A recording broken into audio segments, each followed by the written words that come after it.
Gentlemen, what's up, you dirty bitches? We're live. Refresh your browser, then you can see us in the Ustream like we are seeing ourselves. I muted it, you fuck. You can't get me. Good job. Yeah. So, hi everybody. It's week like 20 or some shit. This is insane, dude. Yep. We're all the way into May almost. This is April 27th. Is that what it is? Yeah, we started December. Yeah, right? we started at the beginning of the Christmas. year. Yeah. We basically started at the beginning of the year, and here we are. It was number 3 last week on the iTunes for podcasts, which is ridiculous because the fucking production value is goddamn awful for iTunes. I apologize, ladies and gentlemen. It's kind of cool though. It's kind of cool. It's fucking. It can only get better. Well, it's definitely it's garage, but we got a bunch of new shit coming. Where right now this is just my my desk. We have cleaned everything out, and couch is coming in Thursday, and the green screen slightly after that. We got new MP3 audio recorders, some big fucking serious jammies here. Before, look how small this is. Yeah. After, look how insane it is. Look at Ustream's fucking up on me. Well, I've been watching. We just went from 0 to 850 viewers within what, 2 minutes, 1 minute? Yeah, that's what it is. So let's be boring. So this is some new shit we got to make the sound better for you iTunes people, and thank you very much for putting up with it up to this far. And I appreciate all your suggestions, and I know people get harsh with their criticisms, but the bottom line is that's your real opinion, and I appreciate it. You know, I got a thick skin. I've been in show business for a long time, and most people have been saying I suck ever since day one, so you get used to it. But I think all your criticisms are valid. We're working on the production quality. We have real microphones now. Of course, we have this, and then we also have, I'll have to hold on to this for a second. We bought some serious Sennheiser microphones, just like you would use in a recording studio. So at the end of the day, when all is said and done, alcohol swabs. Alcohol swabs to disinfect it in between guests. Clean that shit off and make it all nice. We don't want any guests getting the herpes. So we're turning this thing into a real production studio. We're going to have cameras on tripods and the whole deal. And I'm stealing a page out of Anthony Cumia's book. Anthony Cumia is one of the dudes from Opie and Anthony. Super cool guy, and he does a badass radio show from his house. He's one of the ones that gave me really the first inspiration to do it because I saw his setup, and his setup is fucking badass. He has it set up basically just like a real radio show, you know, with like real jamming microphones, and he has a backdrop and a green screen. So I'm basically stealing all Anthony's idea with his blessing and with all due credit to Mr. Cumia. You should add something to it, like a hot tub or something. Do you know how crazy Anthony is? Dude, you were with us in New York last time. Right. Did you see his gun? Yeah. He carries the gun around everywhere. He has a special permit so he can carry a gun everywhere. It was weird when they brought it up because everyone else in the room was like, "Oh no, don't talk about guns." Yeah, they were all. It was really eerie. They're all concerned about him. They're all worried that he's gonna go bananas and kill a bunch of people, which he may very well. Well, guns kind of make that already. If you bring a gun into a room, even if you're comfortable with your gun, you're now like, that guy has a weapon that could kill me. Yeah, that is kind of weird, right? That he wants to do that all the time. I have guns, and I appreciate you wanting to shoot them and use them, and it's good to have something in the house to protect yourself because there's a lot of crazy fucks out there, but carrying one everywhere is just a little strange. But yeah. I guess, hey, what the fuck? It's like... Better to have them. Yeah, what's that expression? Better to need it and to have it than to not need it and have it. Something like that, yes. What? Yeah, something like that. No. But, you know... Better to not have it and not need it than to need it and not have it. That's the expression. Yeah. But, yeah, I mean, he's fucking walking around strapped. It's crazy. It's a big-ass fucking gun, too, man. He's got a Glock on him at all times with talons, black talon bullets. I have some of those, too. But black talons are like, they don't make them anymore, man. They shred you up. Really? Like black talons, they don't just go through you. As it goes through you, it spreads out. It's like talons, like it shreds the inside of your body out. Yeah, from maximum like a mortar damage. grenade or something like that. Yeah, man. And he carries a gun. Are those loaded even up with legal, those things. or they just stopped making them? Oh, they're still legal if you have them. If you have them, you're grandfathered in, I believe. Oh, really? But you can't go out and get them. Weird. And Anthony's one of those guys, and he finds out that, oh, these fucks, they're making things illegal. He'll go out to the store and buy, like, fucking, you know, like, wheelbarrow fulls. He's crazy. He's got, like, a room in his office or at his house that used to be a walk-in closet where his girl used to keep her shit, and now it's an armory. It's an armory. His room is all guns and ammunition and rifles and AK-47s and fucking pistols and everything. Wow. And it's got alarms, like you have to press separate alarms to get into that room. Retinal scanning. He's like the goddamn Punisher, man. Yeah. He's got a fucking room in his house with an alarm on it dedicated to guns. You open the door, it's all lit, with like cool lighting and shit. He calls it the compound too. Yeah, his house is the compound. Yeah. He's a loon, man. But being a loon makes for fun radio. He's fucking great on the radio. Man. He's hilarious. He's just a funny guy. I like that. Yeah, that's one of the coolest radio shows to do. I have been doing them since like 2000. This is a fucking great show. It's so much fun.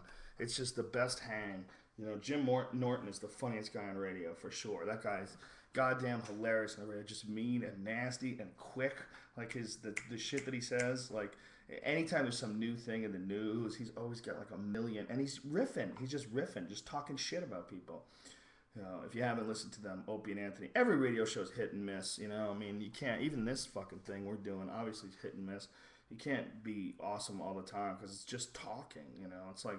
When you talk for hours at a time, they're talking for like 4 hours at a time. There's gonna be times when you're doing something that sucks. Did you follow the Tito shit at all? Should we talk about that? Yeah, I gotta talk about it because I think it's very crazy, especially if you're following it through. If you don't know, tell everybody what. Well, supposedly Tito was just arrested for allegedly beating up Jenna Jameson. And then he came out and said, I never hit her. She has a big Oxycontin? Yeah. Oxycontin problem. She's fucked up on drugs, and that's it. So what I thought that was just weird. And then I was watching this clip on TMZ where it was Jenna saying, he did not beat me up. We had an altercation, but he did not beat me up. People were thinking he's a wife beater. Then, like a half hour later, an hour later, Tito puts out a press conference saying, hey, she is fucked up on Oxycontin. And then immediately her story now is wearing an arm brace. He beat me up and threw me in a hot tub. I think she had the arm brace even in the beginning. Really? Yeah. But saying that he beat me up and threw me in a hot tub and all this shit. That's a good move, throwing a chick in a hot tub. If you're gonna throw a chick into something, well, a hot tub you can bang her up. Yeah, but she's a porn star, so you should be allowed to throw her in a hot tub. No. That comes along with dating a porn star. I threw her in a porn star to fuck her. She retired in 2008. But so I think she had she had the thing on her arm in the beginning. Did she? Yeah, but it is kind of weird how the story changed, right? Well, if she does have that problem, that's a terrible problem, and I know a dude who had that problem for a long time, and he got prescriptions from. He lived in Texas, and he moved to LA, and he got prescriptions from both doctors. He just couldn't help himself. He's very self-indulgent, and he just got whacked out on that shit.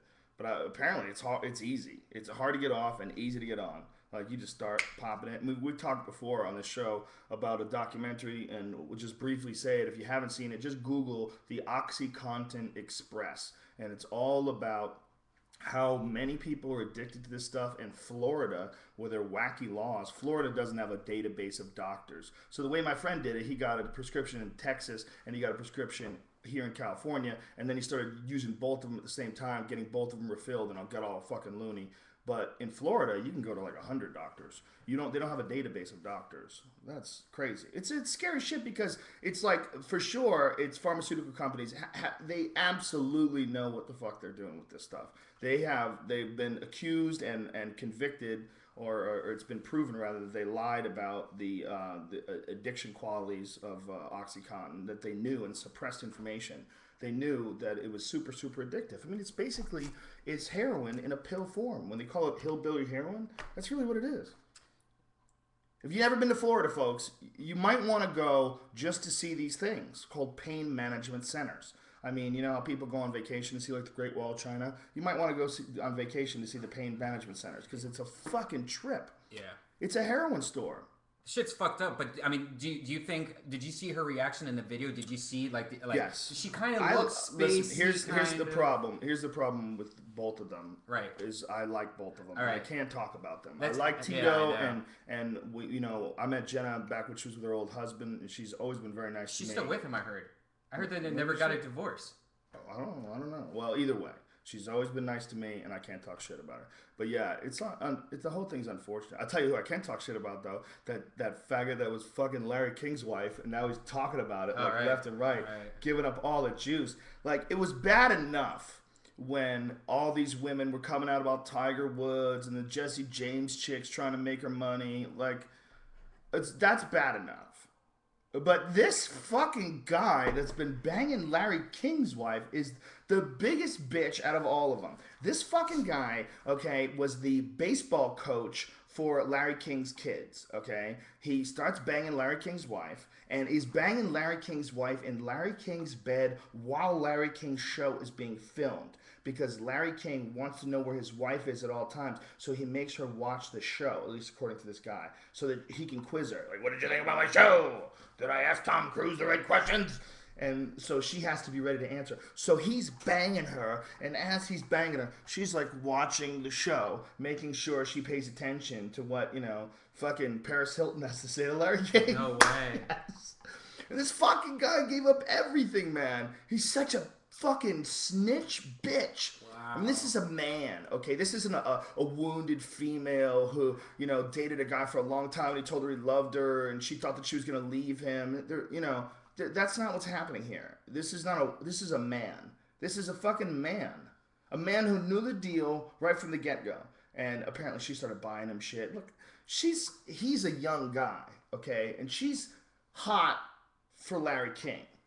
But this guy was like, I'm in love with you, I want to marry you. This fucking guy was doing to her the same thing rich women do to older men. The same thing that fucking Larry King's wife was doing to Larry King. She was trying to get paid. And he was trying to get paid too. And now he's like just spilling the beans for just all these magazines. And he's talking about his acting career and Larry King helped him. So kind of like Tito's telling the mother of his 2 children that my wife is a meth head, and stuff like that. Now that's kind of like breaking a weird kind of trust. Like, hey, the woman that mothered your 2 children, hey, TMZ, no, she's on meth. She's a meth, Oxycontin or whatever. Well, yes, I can see your point, but if you want to help somebody, maybe that would be the thing to do to make it public. If someone's going wacky and accusing you of doing shit that you didn't do, it's telling everybody, the whole entire world, and trying to ruin that person's. Well, telling the whole entire world that you're a wife beater, if that's not true. Yeah, but if you have a drug problem and you love that person, you know that. Then all right, come on. Well, we both know people with drug problems. I guess we can't really talk about it, but this is we can't talk about people with drug problems. Right. But isn't it interesting when someone has a drug problem? Like, how do you? The interesting question is, and if you don't know anybody that has a drug problem out there, well, how lucky are you? You're so lucky, because it's one of the saddest fucking things when you know someone who's addicted to anything. I've known people that were addicted to gambling. I know a lot of dudes that are addicted to pussy. And that's real. There's people that are addicted to things. They're not just trying to get laid because they're horny. They're just they're obsessive. And there's drugs that will fucking for sure take over someone's body. And what do you do about it? We've had the problem. We've had problems with friends of ours. Like, what do you do about it? My friend Johnny, my best friend growing up, my dude that I used to play pool with and hang out with in New York, he died from drugs. He was 33 years old. It could happen to anybody that fucks around with drugs like Oxycontins and heroin and meth and stuff like that and coke, you can get caught. And what do you do? What do you do if your friend gets caught? You rat him out? The fuck do you do? I don't think ratting out, at least not when you're in a situation where you're not only ratting them out to the authorities or whatever, you're ratting them out to every single person in the world. And when you're in a field where you are based off of your persona, she makes money of who she is, and she's playing like a role. Right. So you think he fucked up by talking shit? He just destroyed her Tiger Woods style, her in front of Twitter, in front of everybody, in front of everything, her career. And the mother of their 2 children. But if he didn't do that, let's just play devil's advocate. If he didn't do that, so let's say that she just got super dramatic and fell down and decided to call the cops, or maybe he grabbed her when she was doing something wacky and she fell down or hurt herself. I don't know if that happened, and I'm certainly not defending anybody who would do anything to a woman, for no reason like that. I mean, anybody who loses their temper and physically assaults a woman, I'm not defending that. But I've been in situations where people have accused me of things that I haven't done. And I know people that have been accused of rape. And I know You want to tell your story? Oh yeah. Let's tell his story because Brian has a great story. Yeah, I mean, I'm kind of in the same situation. Back in the day, I dated a girl that was complete. And how many? This is a long time ago. This how many is years like ago? 10 years ago. 10 years ago. Okay. I dated this girl that was a blackout, crazy drunk. Like every time, like her parents were drunk. Since she was 18, she'd black out every day. Just drank like booze, like 5 bottles of booze. And how old was she when you were dating her? I would say she was like 22. Something like that, 21, 22, something like that. And I broke up with her because she was just one of those girls that would like cheat on you like 5 times a day. You're just like, come on. My first girl was like that too. You still got a dick in you. Take the dick out first, and then But no. So one time it was always one of those things like I'd break up with her, and then I was like, oh god, she has big tits. I got oh, gotta fuck her again.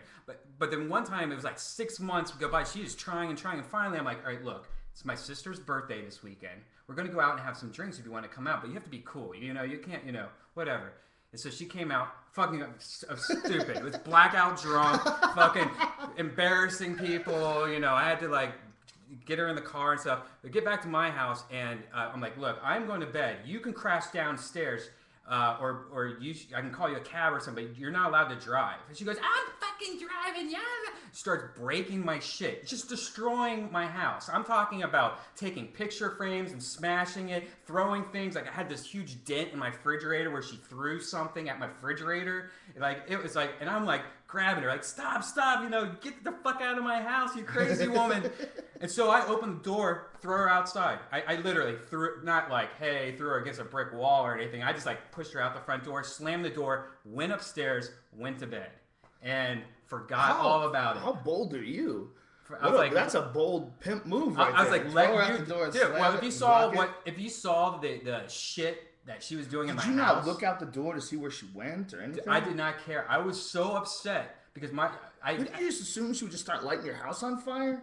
Yeah, I think to a point I probably looked outside to see if like she walked down to her car or something like that, But what she did was go to my neighbors, start banging on their door at 2 a.m, go, he threw me outside, he won't drive me home, call the police, I need to go. Oh, no. That's why you have to pay attention. I slept through all this. No. I guess the cops came. Whatever. And I was just like, I remember, then I woke up in the morning, casually went downstairs, making coffee, get a doorbell, ring the door, open the door, and the cops come, hey, Brian, damn, we wish you wouldn't answer the door. We need to arrest you. And I'm like, what? And they're like, well, we got 3 charges for your arrest. I guess you wouldn't drive her home, and you wouldn't let her leave the house or something like that. Because I wouldn't let her drive. It was unlawful restraint. Because I wouldn't... you wouldn't give her keys? I wouldn't give her keys because she was blackout wasted. Oh, God. You should have called the cops. I should have called the cops. Yes, absolutely. Yeah. But when you're like young and... Okay, so you were falsely accused, sort of. You were involved in a fucked up situation where it's basically... It's a form of karma. I mean, you were involved with someone you shouldn't have been involved with. Shouldn't have been. Your instincts were telling you to avoid them. Yeah, absolutely. The tits sucked you back in. Tits sucked me right back in. So anyways, I got all these charges against me. And then I had to go to court, spend, I think it was $20,000 in court fees. I had to go to all these different things. Like I had to go to a psychiatrist that they made you go to. And this is, by the way, all nicknamed the O.J. Simpson law. Because after the O.J. Simpson trial, they now have, a woman, if a woman wanted to, she could go through the phone book and go, arrest this person, they hit me. And without asking anything, they have to automatically arrest that person, put them in the system. Don't tell people this shit. Just kidding. People are going to start using we're not responsible for anything. Right. Brian just made that up. Yeah, I made that up. So I had to go to these psychiatrists, and this one person, he was like the deciding factor. If this person says that they believe I'm a crazy woman beater, then it has to go to trial. And so we sit down, and then he goes, excuse me, what's the woman's name? This is in the psychiatrist meeting. I'm like, I told her her name, and they're like, I'm sorry, I'm going to have to stop this right now. I actually graduated with her. I'm going to have to get my partner in on this. And so he couldn't interview me. And so then he's like, to the partner, I'm like, all right, this is this guy's friend, that went to school with this girl. The guy sat and listened to me 5 minutes, goes, yes, let's just go to trial. He is out of control. And the whole time I'm like, I went home. She was going crazy. I stepped up, and so then I had to go to So court. this guy would like the girl or something? She went to high school. They graduated together in the same Oh class. my god! So he hooked it up for his friend. Well, if you worked with your partner and you're like, hey, I went to school with this girl, fuck this guy up, you know? Right, that's right. probably what happened. So I had to go, God. go back to court to get the judge to approve like a separate person. Because I had to say, look, they went to high school together, and then they whispered. So then I had to go to this other. But you got that off? Yeah, I had to go to court though, pay an extra $10,000 or something. God. Get that. Then finally, what happens? They dropped everything. This is like $20,000 worth of court fees. Going to court for about 2 years. They dropped everything for what's that ticket where you can go outside and just scream outside? It's like a minor ticket. It's like a $50 ticket. Disturbing the peace? Yeah, disturbing the peace. But it's called something else. Okay. But I got that. Let's see if any of these fucking What's it called? degenerates will know what that means. Yeah, but so it got all that dropped to that, and the day. Mr. Jones 930 says, "Let's hear the real story. You Chris Brown that bitch." No, I didn't. Okay. No, and then what's funny is I have a mugshot, and in the mugshot I have a black eye, and my nose is all fucked up because she threw something at me and it hit you in the face. And hit me in the face, and I didn't even know about it. So the moral of the story is, if you know a crazy bitch, get the fuck away from her. Disorderly conduct. Disorderly. But here's the funniest thing is right when I did that, the next day after the trial where they ended it and say, all right, disorderly conduct, pay a ticket. She called me. She goes, I want you to know, I'm so sorry about this. I actually didn't press charges or anything. The police pressed charges, and they wouldn't let me. They wouldn't drop the charges. That's a true story. And she's like, I had nothing to do with this. I was pissed off that night. That's all that happened. I went to the cop. It's so great. Well, that's the truth. That is a part of the law. If you get accused of any sort of domestic violence, the police have to try the case. Right. Or, the law has to try the case. Yeah. Woman can't just drop it. You can't drop domestic violence cases. Yeah. Pretty nutty when you think about it. Yeah. That is the problem. There's a lot of people that do a lot of fucked up things to human beings for sure, and there should be laws to protect people. But we don't know who's telling the fucking truth. And if you run in bad circles and you hang out with crazy bitches, you could have a bad situation. Right.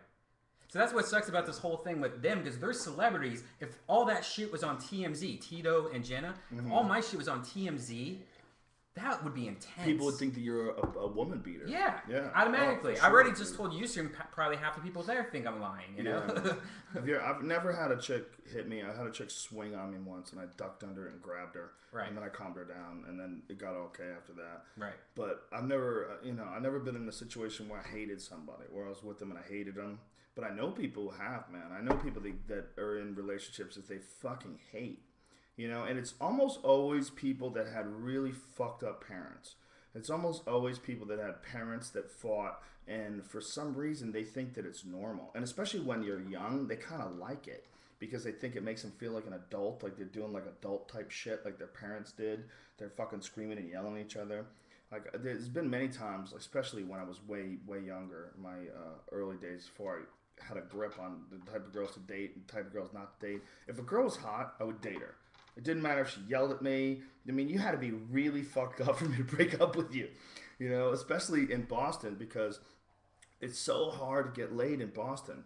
In Boston, if you're single, you're fucked. It's not like too much stevia. No, I got all grinds, at the end. I make cowboy coffee. I make coffee with a French press, and at the end of it, you get grinds. But I like it. It's all gritty. But it's so hard to get laid, in Boston. And when you're a teenager, man, I don't know about you, but me, when I was a teenager, I had to get laid. To stay sane, I had to get laid. Otherwise, sex was all I thought about all fucking day. Nature has you primed for that. Nature has it set up so that if you're not fucking, okay, and if you're like 17, 18 years old and you're not fucking, that's all you're going to be thinking about. You're not going to be able to concentrate on anything. And you can get distracted so easy. You could get just completely removed from whatever path you're on. If you're trying to, become a fucking sprinter in the Olympics, or you're trying to, become an author, whatever you're doing, if you're not getting laid, a girl can come in and just fuck up the whole situation just by giving you pussy. Yeah. But when, you're 30-something years old and you've been around the block a few times, then it becomes a matter of, okay, who's the dummy here? Who's the one who's being silly? Why are you getting involved with these crazy bitches? Yeah. This is what people need to do. First of all, you need to get your own shit together. That's like number one. You need to be a happy person. And a lot of people don't like weed, but here's one of the things that weed is really good for. If you smoke weed and get paranoid and you start freaking out about things, almost always those things that you're freaking out about are things that are in your subconscious that you're not comfortable about. They're things that have been bothering you for a long time, and you've been just trying to push them to the back of your head. And when you smoke pot, whatever it is about pot, especially when you get too high, there's a quality to marijuana that makes you think about shit that you are suppressing. It makes you think about things from your past that you don't like. It makes you think about like things that you did, and it makes you think about like your own issues. And especially like marijuana and the isolation tank together. Dude, you haven't even used my tank. Have you done the isolation tank lately? Have you been still doing that I a always lot? do it, yeah. I always do it. Wanted to do it last night, but I was too tired. I had to get up early in the morning and do radio for Montreal. I'm in Montreal May 8th, I believe. Something like that. At the Metropolis. Is it May 8th? I think it's Metropolis in May. It might be May 7th or 8th. 7th. 7th or 8th. Should I find out? I probably should. By the way, your Twitter name is now Joe Rogan. Yes. So it's not JoeRogan.net anymore. Yeah, there was I scored. I got it back. There's apparently a thing where you can report when people are hijacking your image. They're squatting your name. Yeah. You know what's funny is that when they switched it over, they just deleted Joe's JoeRogan.net name, so they just let it free again, like so anyone could get it. And so I noticed it right away, and I grabbed it, but I didn't tell Joe. And I looked at it, I'm like, motherfucker, somebody got my shit. So I sent an email thing to him, a message to him saying, hey, I will give you an autographed DVD and a CD if you give me that. I should have played along, but I was like, because I know how much you hate practical jokes, I wasn't even going to do it. But thank you very much. But it's funny because I don't know if you looked at the photo. If you go to JoeRogan.net now on the Twitter, if you look at the photo, I made his head more tilted so it looked gayer. So you'd be more pissed. You'd be like, what? All right, I got it. It's May 7th. May 7th, I'm in the Metropolis in Montreal. So anyway, we were talking about having crazy people in your life and sex. And isolation tanks. And about having good relationships. Like the best way to have a good relationship, you got to be comfortable with who the fuck you are. And if you got a lot of issues, a lot of stuff that's bothering you, that's going to fuck up any chance you have of communicating well with other people. Because as soon as you get comfortable with that other person, when you first meet someone, you don't really let them in and you sort of project who you want to be to this person. And then the person does the same thing to you. But after like a few months or a few weeks, depending on, how good your act is, most people, you get to know who the fuck they really are and what their real issues are, after a while. When they start yelling at you and they get upset at you for no reason or something, you start like tuning it all in and going, oh, okay, you're fucking bananas. You gotta not be bananas in order to get someone who's not bananas. Like dudes will always say like, yeah, man, I'm fucking trying to find a good girl, dude. I'm just tired of all these bitches. Like, meanwhile, you're a mess, bro. You're a fucking mess. You're a loon. You hate your stepdad. You want to fucking beat dudes up at stoplights. You're a mess. And unless you stop being a mess, you're never going to be involved in a good relationship. You're never going to be able to recognize other people that are fucked up. Like I've always said that one of the things about trying to be like super honest, and I try to be literally as honest as possible. Like it sounds really kind of gay, but I really do try two very important things. One, I try to be as nice to people as possible. And by as nice as possible, I wish I could be nice to everybody, but some people are fucking obsessive and they won't leave you alone, or they're bananas, or they're retarded, or they're abusive, or they try to take advantage of you if you're nice. I mean, there's some people that you can't be nice to, unfortunately. There's some people that, they need fucking years of therapy, and when you run into them, you don't have the time for that. So you got to go, dude, leave me the fuck alone. Stop. And it's unfortunate you have to do that, but sometimes you have to do that. So I try to be as nice as is humanly possible to get through my life. And number two, I try to be as honest as is humanly possible. I try to always be honest. I try to make sure that everything I'm doing from a place where I can be honest about it. And if you can't be honest about it for the most part, one thing is being honest. Another thing is like TMZ type shit, like revealing all sorts of information about your personal life because people are creepy and they want to like look into it. That's not honesty. That's like a revealing thing, and I'm not really into that. Right. I'm not really into like going on a reality show and having everybody see my bathroom. Like, what the fuck is that? That's not honesty. That's just weird voyeuristic shit that people get obsessed with.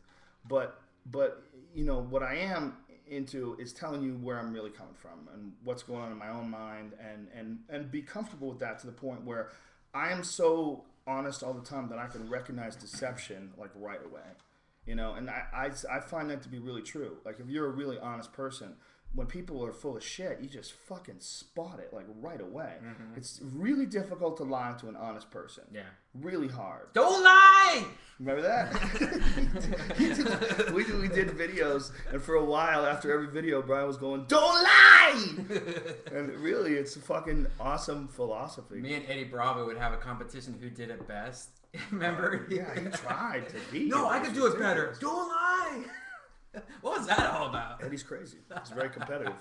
He is very competitive guy. Very competitive. I guess you have to be when you do that. Yeah, well, you know, he grew up in a situation where he had a douchebag for a stepfather, and you know, his whole life has been trying to fight against people that are fucking with him. You know what I mean? So like he became hyper competitive because of that. Anyway, so that's my advice, and to that bitch ass dude that's banging Larry King's wife and running your mouth, you faggot. Turn in your man card, you little bitch of a man. Yes. That's how you're getting by in this life. You're getting your money from ratting out some woman that you fucked on her husband's bed.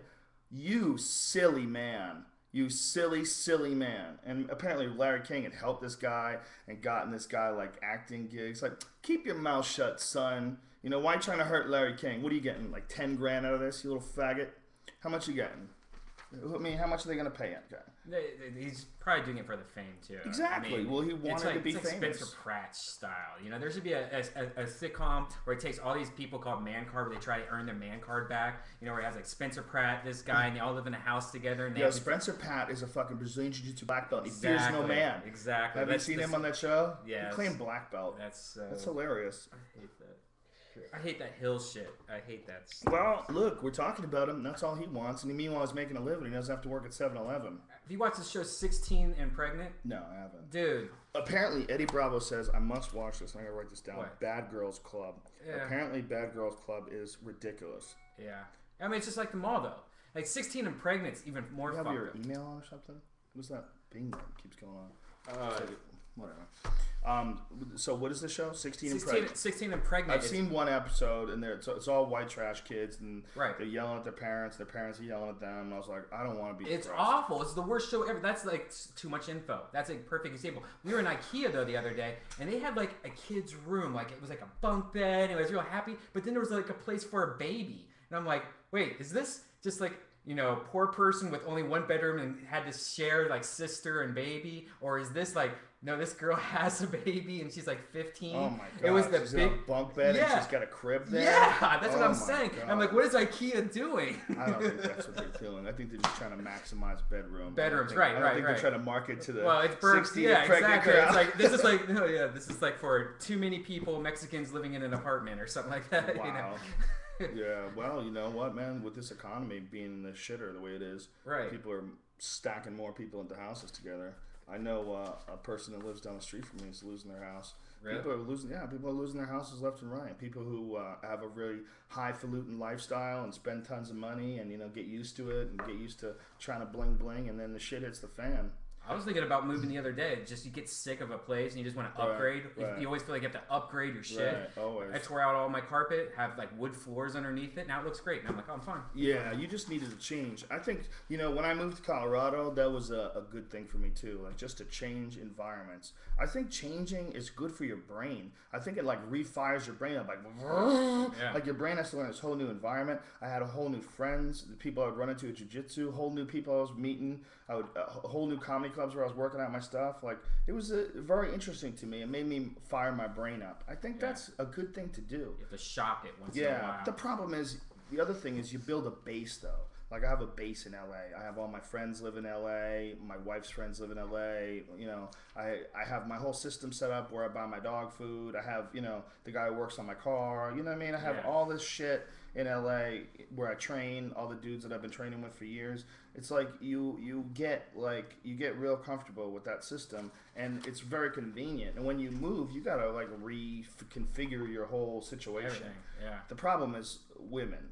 You know, you bring women and then they have friends. Like Chuck Liddell said, he goes, I can go to a sports bar. I'm there for a fucking hour. I got 9 new friends. It's totally true. It's totally true because he's the fucking coolest guy ever. He's super friendly. He's like, you want a beer? You want a beer? Come on, I'll buy you a beer. You're clinking beers with some guy. What do you do? I'm fucking plumber. Hey, you know, I'm this, I'm that. And guys can meet guys like that. You know, like I tell a story about the one time that I hosted a Jack and Jill strip club in Rhode Island. I've told you the story before, right? Yes. It was a male and a woman stripper, and it was like horrific. They were both disgusting. There was like maybe 6 to 10 people in the audience at most during the whole night's performance. And I had to perform a bunch of times. Like I would go up and do stand up, and then the male stripper would go on. I would go up and do stand up, and then the female stripper would go on, and they would do shifts. And they would take some time off, and then I would go on stage again, and they would start the show all over again. The woman would go up, and the guy would go up.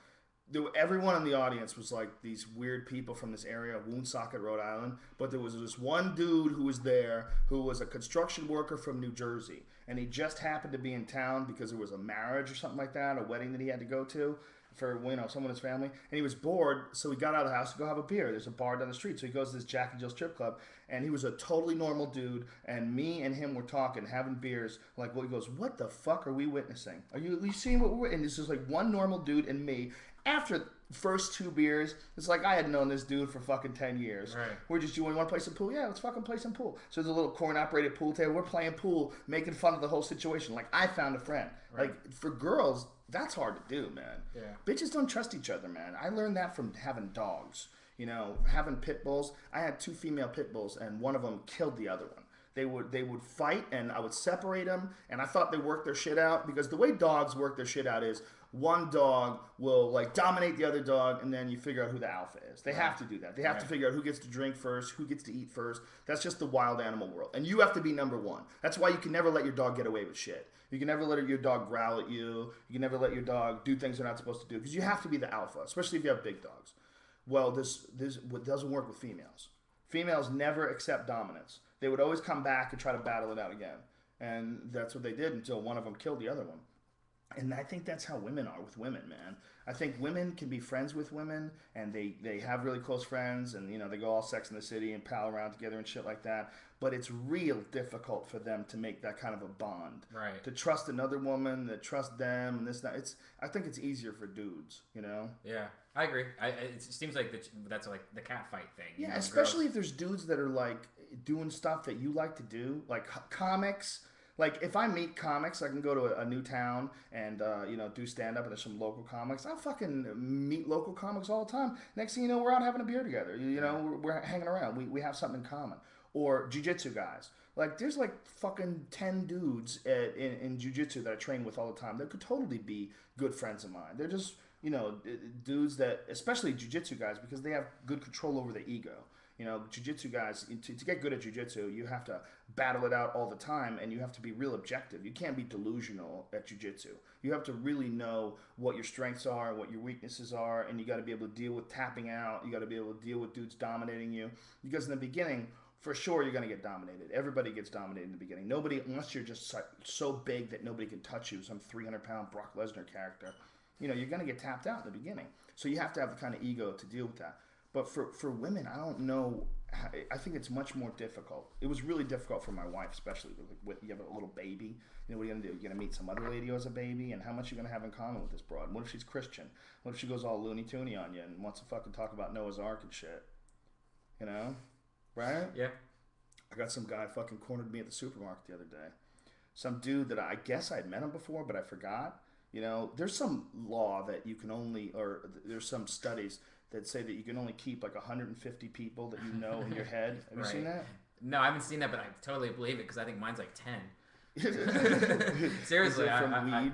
Well, I don't know if it's from weed or I just don't care. There's so many things when like, you know, like I'll meet somebody or somebody tells me something, and if I don't care about it, I just like I put that like on like the coffee table, and that's about to get thrown out. You know, I don't put it in my deep storage. I put it in my random memory. You know. Yeah, here it is. There's I don't know, working memory. There's I don't know. I'm trying to find it on Google, and I don't want to waste too much time looking for this.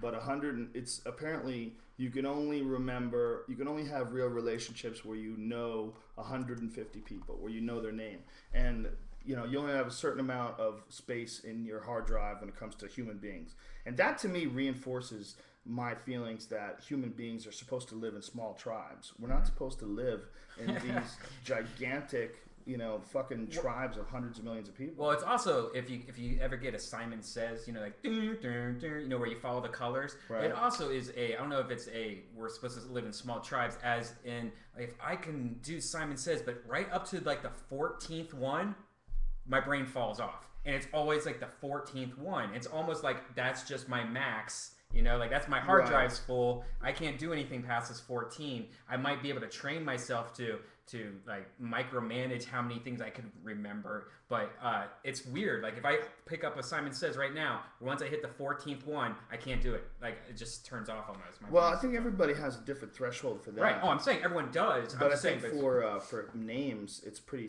But wouldn't that fall in the same thing though? Just memory.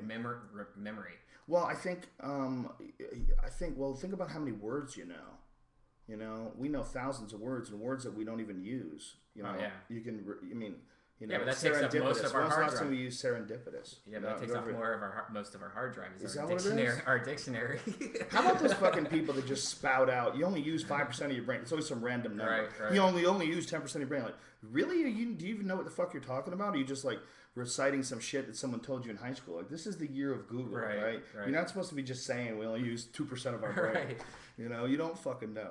But anyway, this dude that I met at the grocery store, I did not remember him. Right. He said he's from jiu-jitsu. So I said, hey, what's up, man? How you doing? So I think it's just going to be one of those casual, what's up, man? How you doing things? And he's like a little taken aback that I don't remember him. And then, ha, ha, ha. And like laughs it off. It was like real awkward socially. So take care, man. So I'm shopping. I'm doing all my shit. And then I'm leaving. And when I'm going out to my car, he hits me with, Joe, do you go to church? And I'm like, no, you motherfucker. And I've got a cart, and, I want to unload my food, and I want to get the fuck home. And this dude is like cornering me in the parking lot. And so I say, no, I don't. He said, are you interested? And I say, no, I'm not. And he goes, have you talked to blank? And I don't want to say who blank is, but he is a friend of mine. And he was saying that this guy, has he talked to you about the Lord? This guy is fucking, this guy who we're talking about, this friend of mine is fucking bananas, all right? Nothing wrong with cheating on your wife, but this guy, like, literally was planning on killing her. I mean, he's fucking crazy. Yeah, he's crazy. He didn't do anything, and he got away with her, and the whole thing. But the guy he was talking about was like, I don't want to say anything other than he's probably one of the worst examples you could ever possibly use. He just doesn't know. No, it's the best example you could have used for religion. Well, yeah, I mean, this guy, he just doesn't know, that this guy's bananas. Because a lot of people don't know this guy's bananas, But, so I'm like, come on, man. Like, I don't have time to break all this shit down for you. If it's helping you, that's all well and good.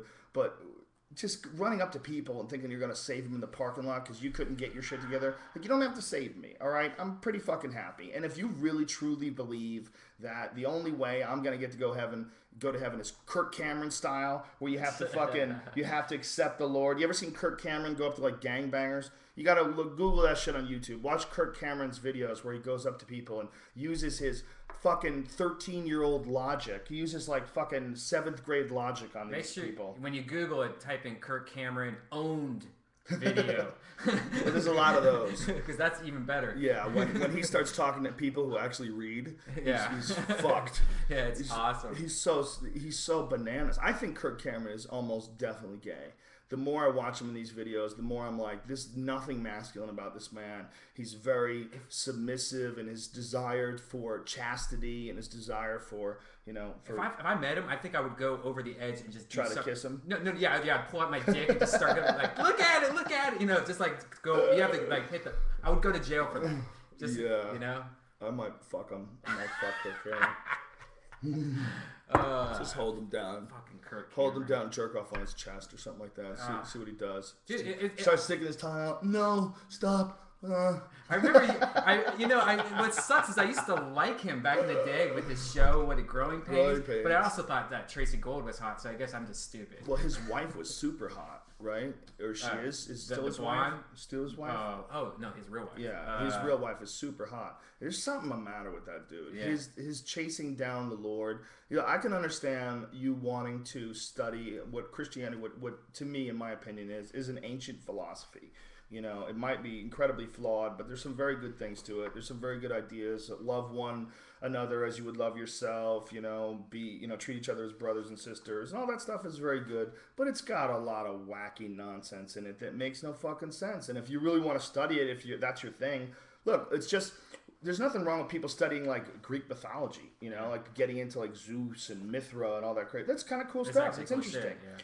But when you really get into like Christianity and start thinking that this is the real stuff, like this is what the fuck are you talking about? And then you're gonna grab other people and you need to listen to me. You need to listen to me. Like it's all parents though, I would never have thought that if my parents, when I was a kid, go look. Some people know though, man. Medusa's some people not are born real. Against. Some people are born against. Like it's not their kid, or it's not their parents. Yeah, but I bet it's really hard to be never learned it growing up and then going straight into it. I don't think it is if your life falls apart. I think if your life falls apart and all these people that are into Jesus seem happy and they seem like they have a path, because that's really what it's all about, man. You have to have a path. And today, people, if you think about the way we used to live, the way our bodies are programmed to live, I mean, we're supposed to be living, in fucking huts and caves and shit. I mean, the hardware that we have right now is basically the same hardware, the same adrenal system, the same, neurosynapses that connect the same way as people that lived 100,000 years ago. If you took a person from 100,000 years ago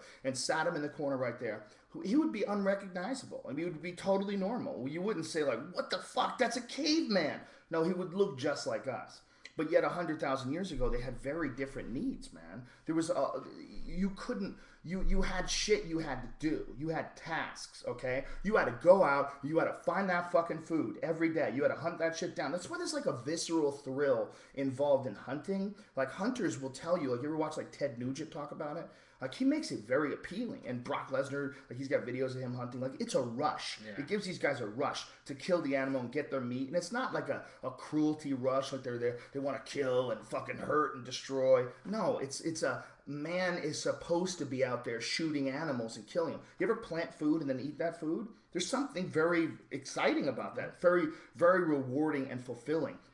And to a lot of people, their life is filled with nothingness. There's no task. Every day it's just show up at work, do what you're told, do your paperwork, stare at the clock, beg for 5 o'clock, get the fuck out of here, listen to your wife bitch, have a beer, watch Lost, say what the fuck is going on, fall asleep. Do it all over again. There's no task. There's no real, so there has to be some meaning to it all. So someone comes up to you and says, hey man, I know you feel that way. I used to feel that too until I met the Lord. That emptiness in your life is that you don't have the Lord. When really that emptiness in your life is just your fucking hardware, man. Yeah. It's just your hardware. Dude, you think about the way we're wired. We are not wired to deal with this world that we live in right now. We are wired to deal with thousands of years ago. Fucking 1830 something was when they figured out the camera. That means everything before less than 200 years ago, if you want to know what someone looked like, someone had to draw that person for you. Do you think of how crazy that is? They had to draw your... How many fucking people can draw? I mean, how many people do we really know from before 1800 what they really looked like? It's fucking guesswork. Yeah. Unless you were Napoleon. Napoleon, we have hundreds of drawings of that guy. We got a pretty good idea of what he looked like. Abraham Lincoln, pretty good idea what he looked like. But you go way, way, way back, 500 years ago. Who the fuck? Black people didn't exist back then. Well, white people have only existed for a short amount of time. There was a recent study where they figured out how long white people have been around. I believe it was like 10,000 years or something silly. Let me see. I'm going to Google that because that's an important thing. How long have Caucasians existed? See, I think black people came before white people, and I'm sure a lot of people don't believe that. But you think black people came first? In an art kind of way, like using palettes and colors, it has to go that way. You think so? Yeah, you can't go that way. Black turns into white, but white's not going to turn into black. Color wise, if you're mixing colors. When did people evolve to be white? What would I look for?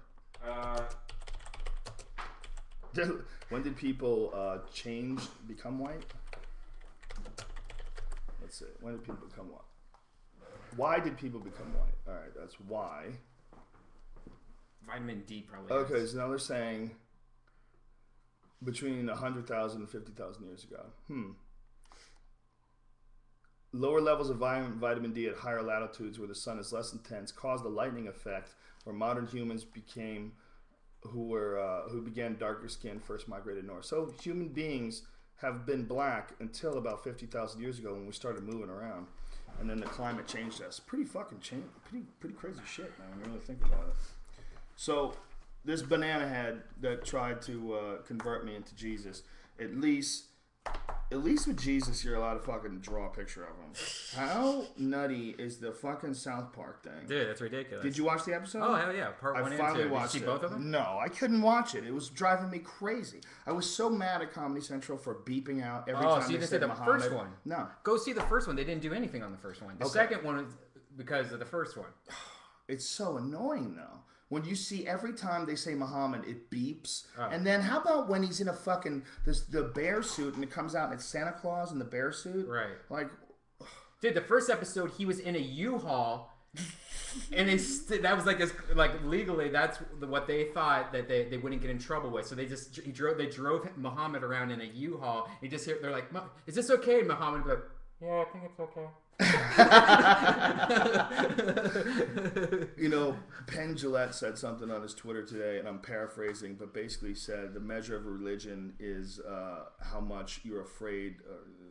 What you can say about a religion is how much you're afraid to talk about them, or when you're afraid to talk about them, like how crazy they are. Basically, what he's saying. And Penn is a very staunch atheist, and I've been friends with that guy for a long time, and he won't even consider the possibility that there's some sort of an intelligent life, to it all. He's very scientific, but unfortunately, he's never done any psychedelic drugs. And if he had, he's never done anything. He's never had a drop of alcohol. He's never even had a single drug except for when he's had to have surgery when they had to drug him. He takes it very seriously to be sober all the time, which is all well and good. But I think you can't really understand what's happening in the psychedelic experience unless you've had one. Point is, this fucking Muhammad thing, man. I like how they compared it. I don't know if they did it in the second episode. In the first one, they compared it to the Tom Cruise suing anyone that says he's gay. Yeah, it's kind of like the Muhammad thing, where he's like, "What? You're not allowed to talk about him being gay?" Right. Listen, I'm gonna tell you right now. You can talk about me being gay all day long. You got cocks. I don't care. If you go online, there's pictures of me with dicks all over the place. That's the golden rule of the internet, right? I've always said that. If there's a picture of you on the internet somewhere, someone has photoshopped a dick in your mouth. I fucking love South Park, though. I was watching Orgasmo last night. I don't know if you ever seen that one. It's a movie that Trey Parker wrote and directed and stuff, and where he's a Mormon and he gets into porn. But that alone is a great movie. How they're always battling religion or Trey is at least and stuff like that. It's just a fucking love. They're the best. They're the best. They're the most prolific. Their show's the best. It's the most speaks to my sense of humor the most. It's silly, but it's spot on and brilliant. Just the fucking Barbra Streisand dinosaur monster, machine thing that they had. I mean, even that. Did you ever see, I don't know, I think I've told you this before. There used to be a website called shockwave.com, used to be shockrave.com, which was a bunch of Flash movies and stuff. And they originally paid Trey Parker and Matt Stone some crazy amount of money. I saw it. What was it? It was this show called Princess. And what it was is they were paid tons and tons of money to do, and they were uncensored. They were like, you could do whatever you want, uncensored. This is going to be big on the internet, and we're going to give you $30,000 an episode or something like that. And so they hired Trey and Matt to do this series of 24 episodes. They got to the second one, turned it in. We're like, well, this is great. And they're like, whoa, we said uncensored, but this is out of control. This is too far. If you go online, I have it on my website, redban.com.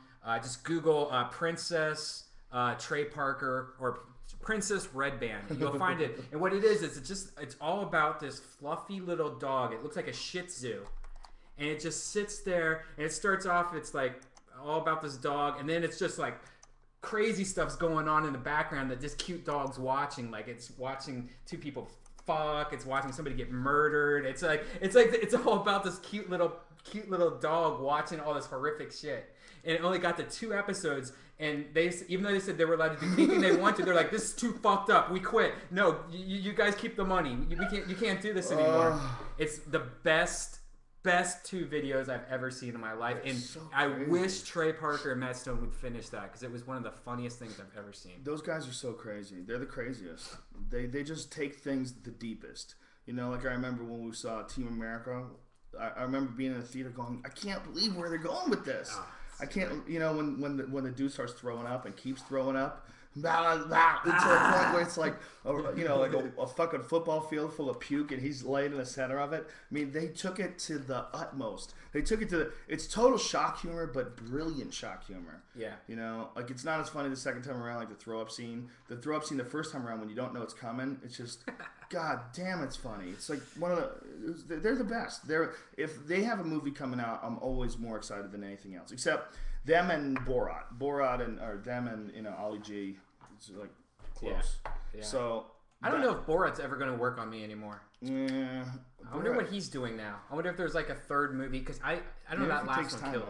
Maybe if he takes time off. If he goes to places where people aren't aware of it, like if he goes to like the South, like that's where he tried to do before. Try to go to the South. Well, it's almost like though, like Mike Myers fell in the same category. I watched, like the last Goldfinger movie or whatever he did. Right. He was just playing the same character over and over again. And the other day, I watched one of my old favorite movies was So I Married an Axe Murderer. And I used to love that movie. I watched it the other day. I wanted to fucking puke and beat people up because it was so awful. Yeah. Like Mike Myers to me has died almost. Like, dude, his last movie looked like you know those movies where they have a guy who used to be funny and then all of a sudden, like in the movie, he takes a terrible turn and then he's not funny anymore. Right. He's putting out crap and the people are shaking their heads and he's in the down spiral of his life.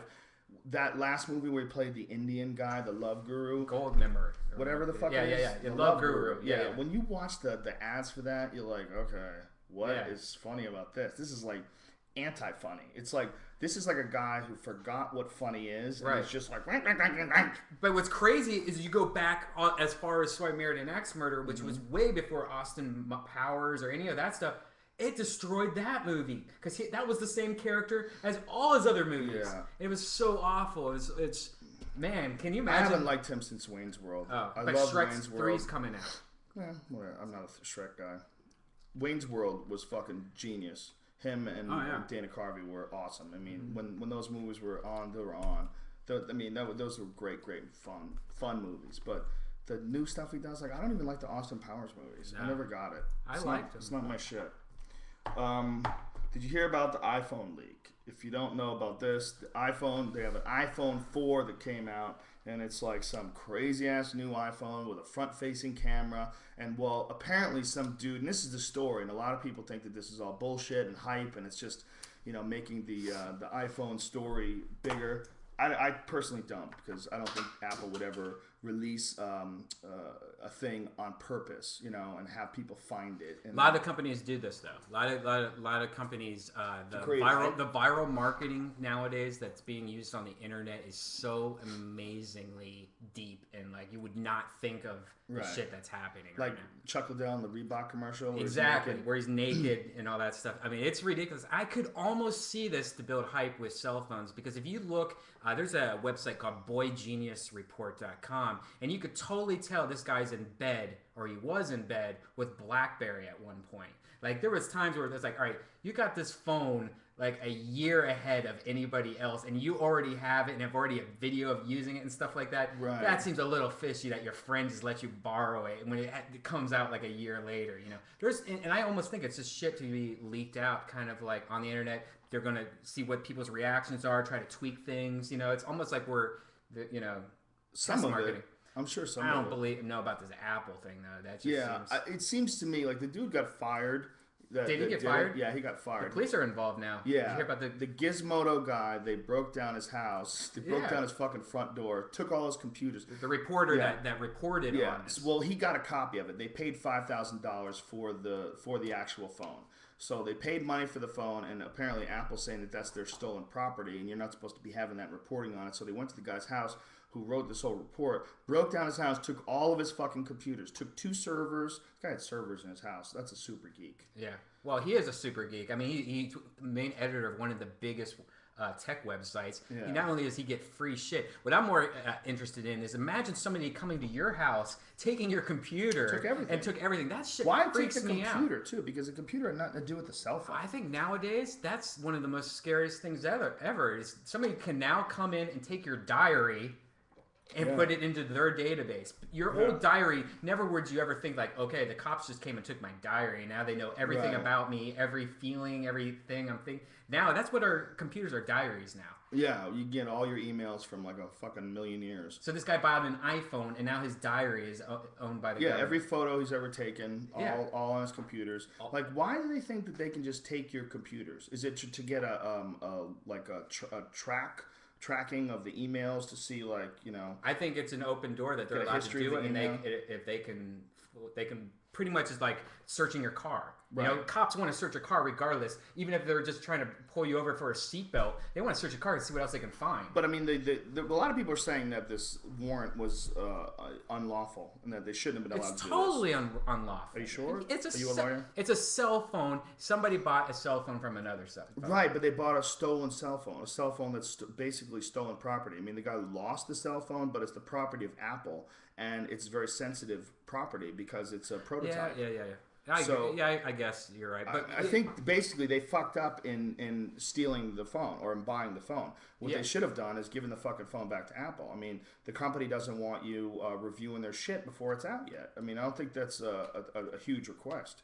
If you know that it's their shit, you're doing something illegal. I think they more fucked up Gizmodo, more fucked up just letting everyone know who the guy who lost it is, putting his face on their website and everything. Yeah, that's fucked up, man. You know, that's the dude though was gonna get busted anyway. He doesn't have his fucking phone anymore.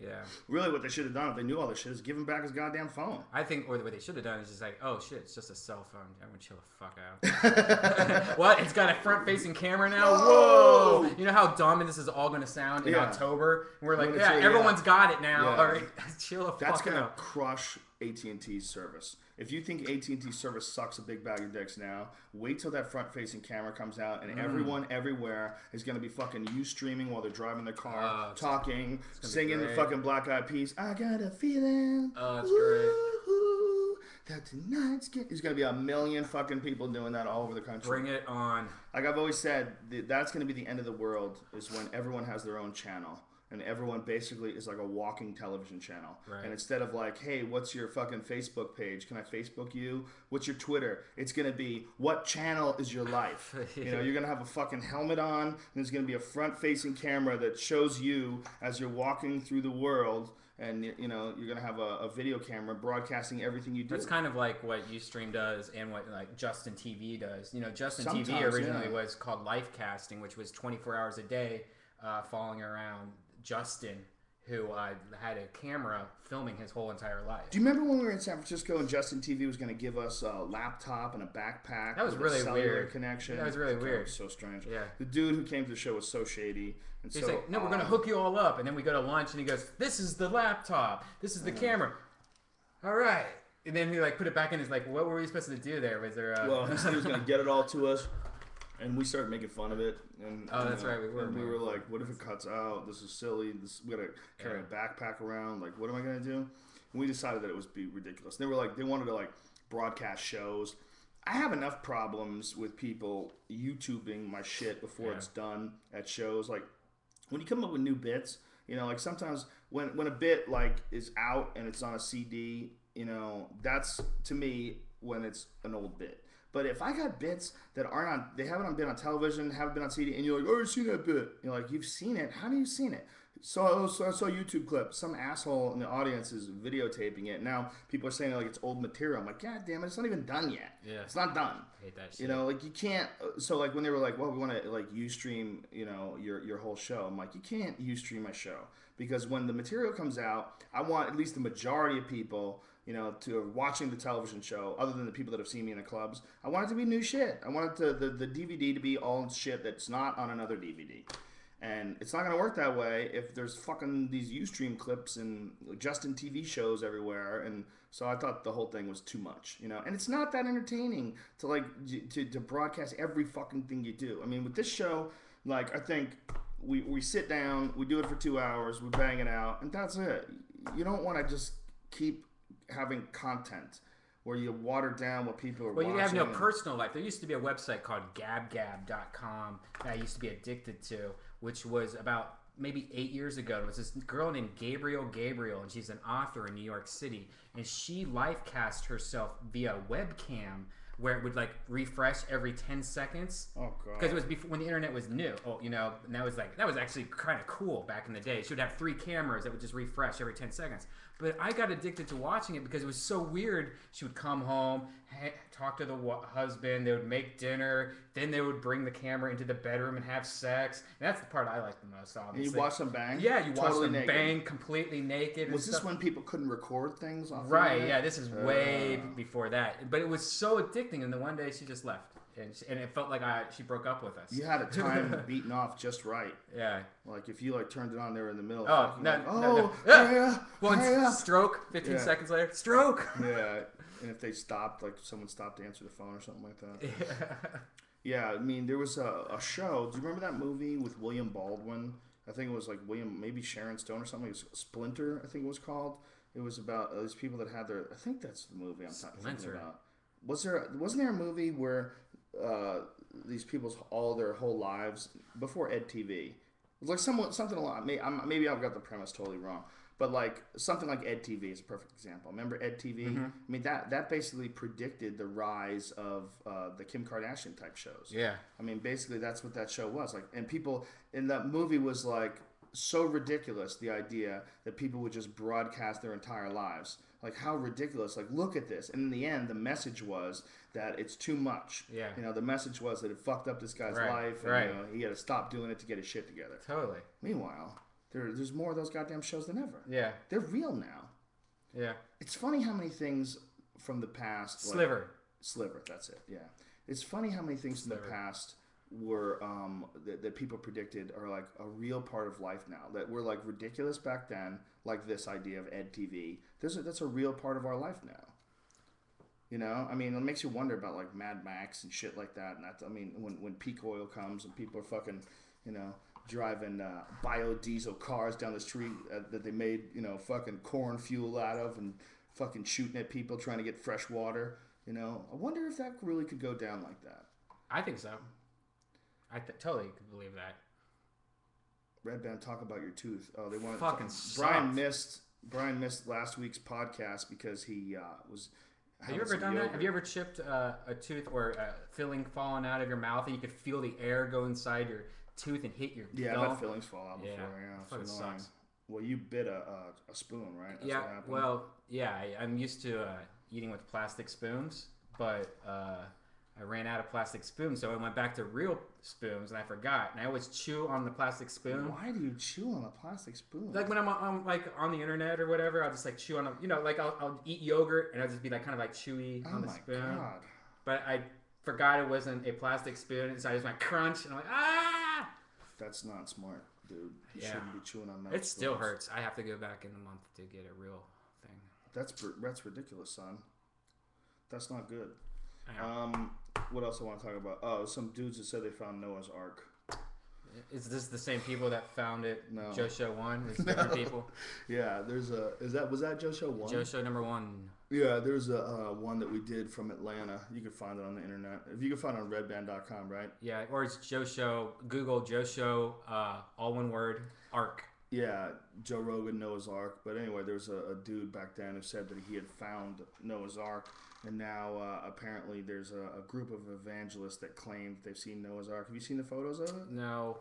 It's kind of interesting. You want to see it? I'll show it to you. God, it's so stupid. So you're going to show me photos of a boat? Yeah, it's all a right. boat. And I'm supposed to believe it's a boat. Bigfoot lived on this boat. Well, you never know. Stranger things have happened. The crazy thing about these ideas of world floods is that there was no world communication back then. So how do you know that the flood wasn't just in your neighborhood? And you think that it was, you think that it was somewhere else. You think that it was everywhere around the world. Like, you really don't have any idea. Damn, look at you and your following. Almost 110. Yeah, 109,597, son. Very nice. Okay. You know what's funny is MySpace. I logged in the other day, and I've been losing friends like thousands and thousands at a time. Okay. Yeah, it's ridiculous. Everyone's deleting their MySpace account. I'm really thinking about maybe doing it. I'm thinking of deleting mine too. I just don't want to remember those days anymore. Those MySpace days.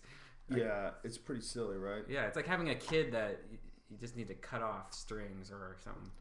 I can't find the article. Oh wow! I'll look at a picture of a boat. It's not even a boat. It's like some wood that they found. And some wood. The funny thing is, there's one picture that's really clear with this guy inside. And it just says, "This is Noah's Ark." It's pretty interesting because this guy is standing inside something. Mm-hmm.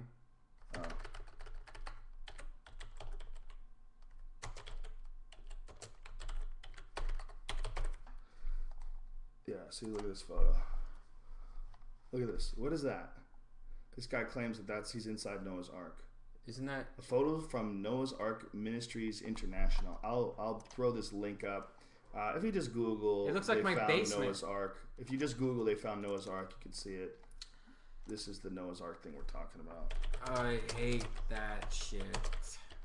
It's so annoying because I have certain people in my real life that believe all this shit, and so they put it on Facebook and I have to, like, it hurts me to read it. You should start trolling them. I got trolled by that girl that pretended that she wanted to convert her friend to from being the girl was a Hindu. You know, that video that I put online. Her and her dopey friends are trying to convert the Hindu girl into being Christian. Well, apparently it's a giant troll. And this girl has got like all. It's brilliant. It's really good. Like, she totally seemed like it wasn't over the top at all. I mean, it was like. It was very much like Jesus Camp or any of that stuff that you know that's real, you know. So tell us your story. How much can you tell about your story? The story about your situation with the religious people that go wacky on you about a certain thing in your life. Can you not talk about that? I don't even want Let's not talk about that. But you've got a lot of not yet. You got a lot of religious people in your life. Yeah, I got a lot of, and I'm doing like the exact opposite of what they would enjoy. Yeah. And the two are combining.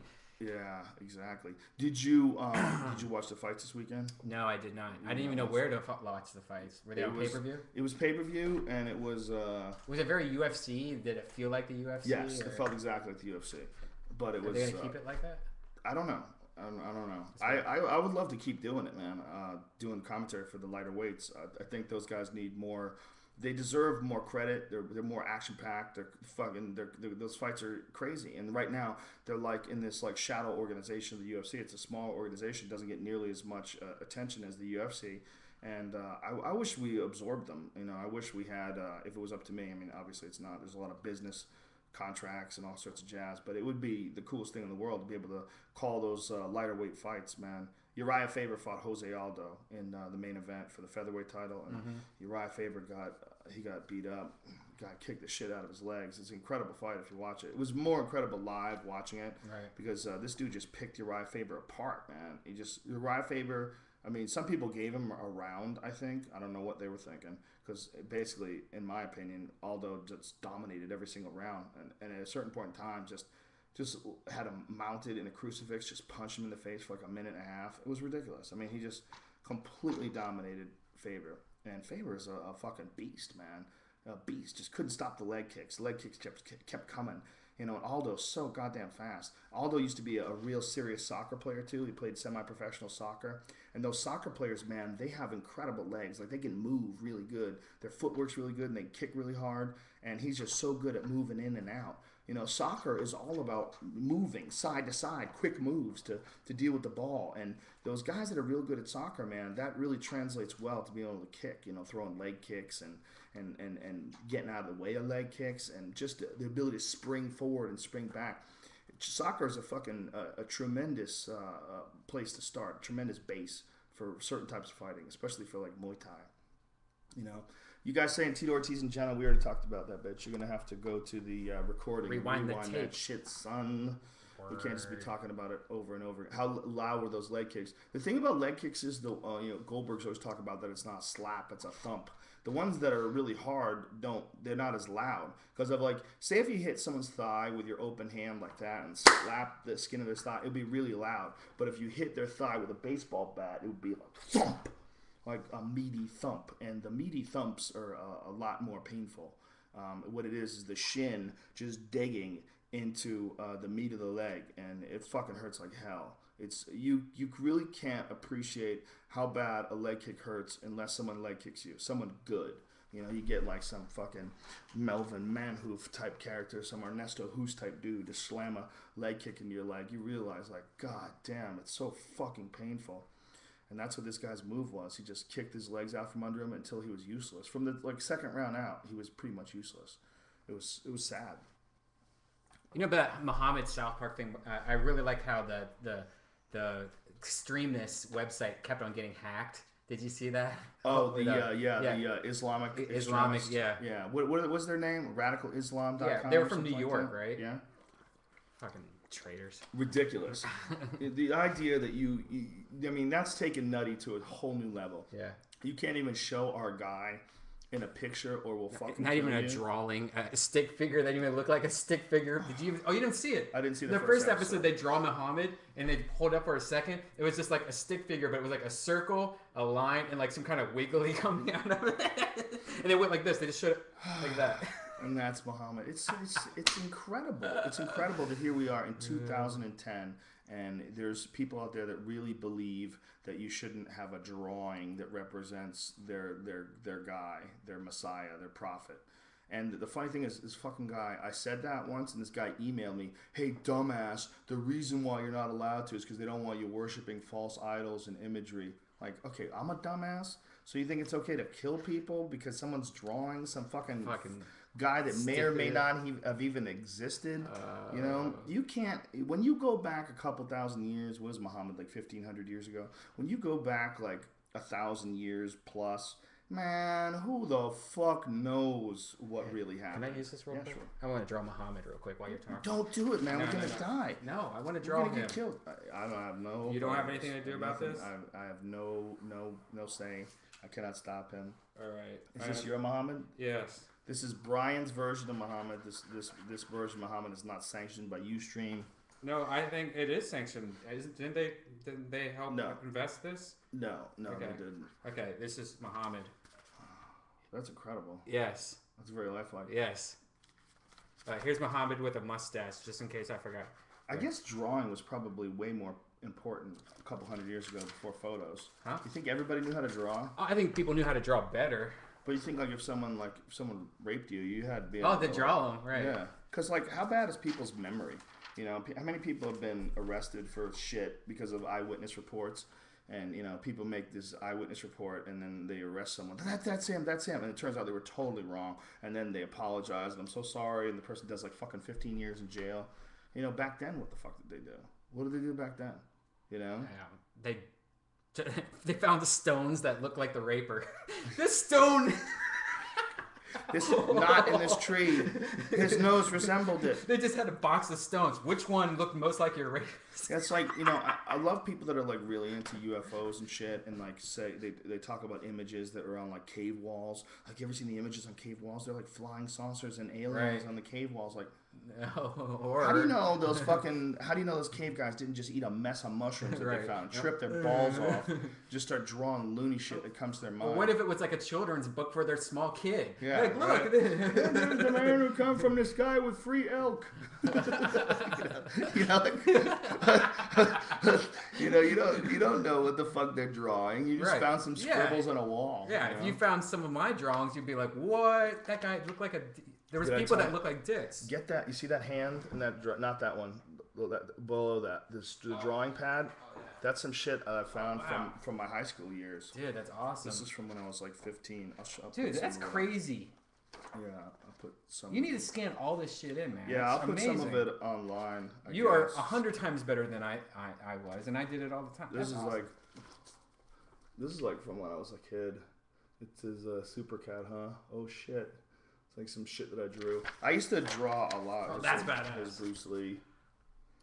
I used to. That's what I really used to want to be, is an artist for comic books. That's cool. Yeah, 1982. So I guess I was 15. 1982. Yeah. I was 8 years old. Yeah, I was older than you, son. I love how all your shit's monsters. It's You're all so death. scared of monsters, man. Yeah. Goldilocks and the Two Bears. Ah, I'm gonna have to do something with these because I don't totally. really draw anymore. That's bad. Oh, That's sweet. I don't. Here's a Wolfman one. I was always into werewolves. That's why I was so bummed out that that Benicio del Toro movie fucking sucked. Because it did fucking suck. Act like it didn't happen. Is that waterfalls? Did you just? That's ninjutsu. Like, look at this one. Peeing on the bed, peeing over the bed, peeing from the bed, peeing under Wait, the bed. you drew all that? Yeah, I don't know what the fuck What? is wrong with me. Like, look at this. Like, it's like describing all different ways to on pee. the bed. It's like peeing on the. This might have been some like project that I had to do for school. I got like in trouble all the time because it was when I was on the wrestling team. I drew the wrestling logo for our high school wrestling team. Oh, that's cool. When I was I also drew the logo for our school. We had like T-shirts for Newton South. We had lions, so I drew the lion. I used to do that too. I did the Worthington Kilbourne official bungee jumping shirt, which was a cardinal bungee jumping. That's funny. But oh, that's another one. That's dude, show that. That's yeah, that's from a picture from. There's an old. I think it was Lon Chaney Jr. Or no, I don't remember which one. Which werewolf movie? Maybe it was Oliver. I don't know which one it was. Whoa, that's badass, dude! Look how good it looked in color. You got to color B that I drew. But before, here's Humpty Dumpty. Humpty Dumpty, the axe murderer. I drew a lot of axe murderers. You should put all this shit in your book. Yeah, I'll do something with it. Conan. That's fun. That's when I was into Conan the Barbarian. Dude, that's amazing. Yeah, that's another werewolf. I was fucking obsessed with werewolves for whatever fucking gay reason. That's hilarious. I just, I've always loved Wolfman movies. The werewolf, though, wasn't like your father or anything. No, I just was. I think I was an angry kid, and I was always obsessed with the idea that you could. I think what represented to me was like, that you could be calm and normal, and then some shit happens and just right. Maybe like that's what I wanted to do. I wanted to fucking Hulk out on people and turn into a werewolf and kill motherfuckers. I don't know. When you're an angry kid, it's never good. But I totally wanted to be a comic book artist.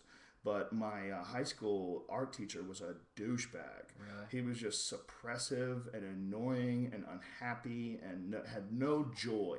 There was no happiness, this man. Everything was serious. Like, his art was serious. And, and he would draw. And I didn't even think he was that talented. It was like, he would draw, like, boring shit. He would, like, draw, like, pears and stuff. Like a fruit bowl. Wow, he was old school. Hey, faggot, I got a camera. If I want to see fruit, right, I'll take a picture of it, Let me see it. You got a photo of Wolverine fighting Spider-Man? No, Just shut the fuck up, because that's what I like. Yeah. And he was telling me that what I like was, like, juvenile, and then it was, like, foolish, and then, like, and I was like, you're just suppressing what I like. Totally. I like watching, fucking monster movies. I like reading comic books. Totally. Is there something wrong with that? It's just entertainment. Yeah. I hate when people pretend that their entertainment somehow or another is like more valid or more sophisticated just because it's like serious, Yeah. Like people who love serious movies, like I don't like, comic book movies. I like serious movies. Like, whatever, man. Yeah. Are you learning something when you go to see like some depressing Sean Penn movie? Are you learning something when you go to see those movies? Learn to get in touch with my emotions, Joe.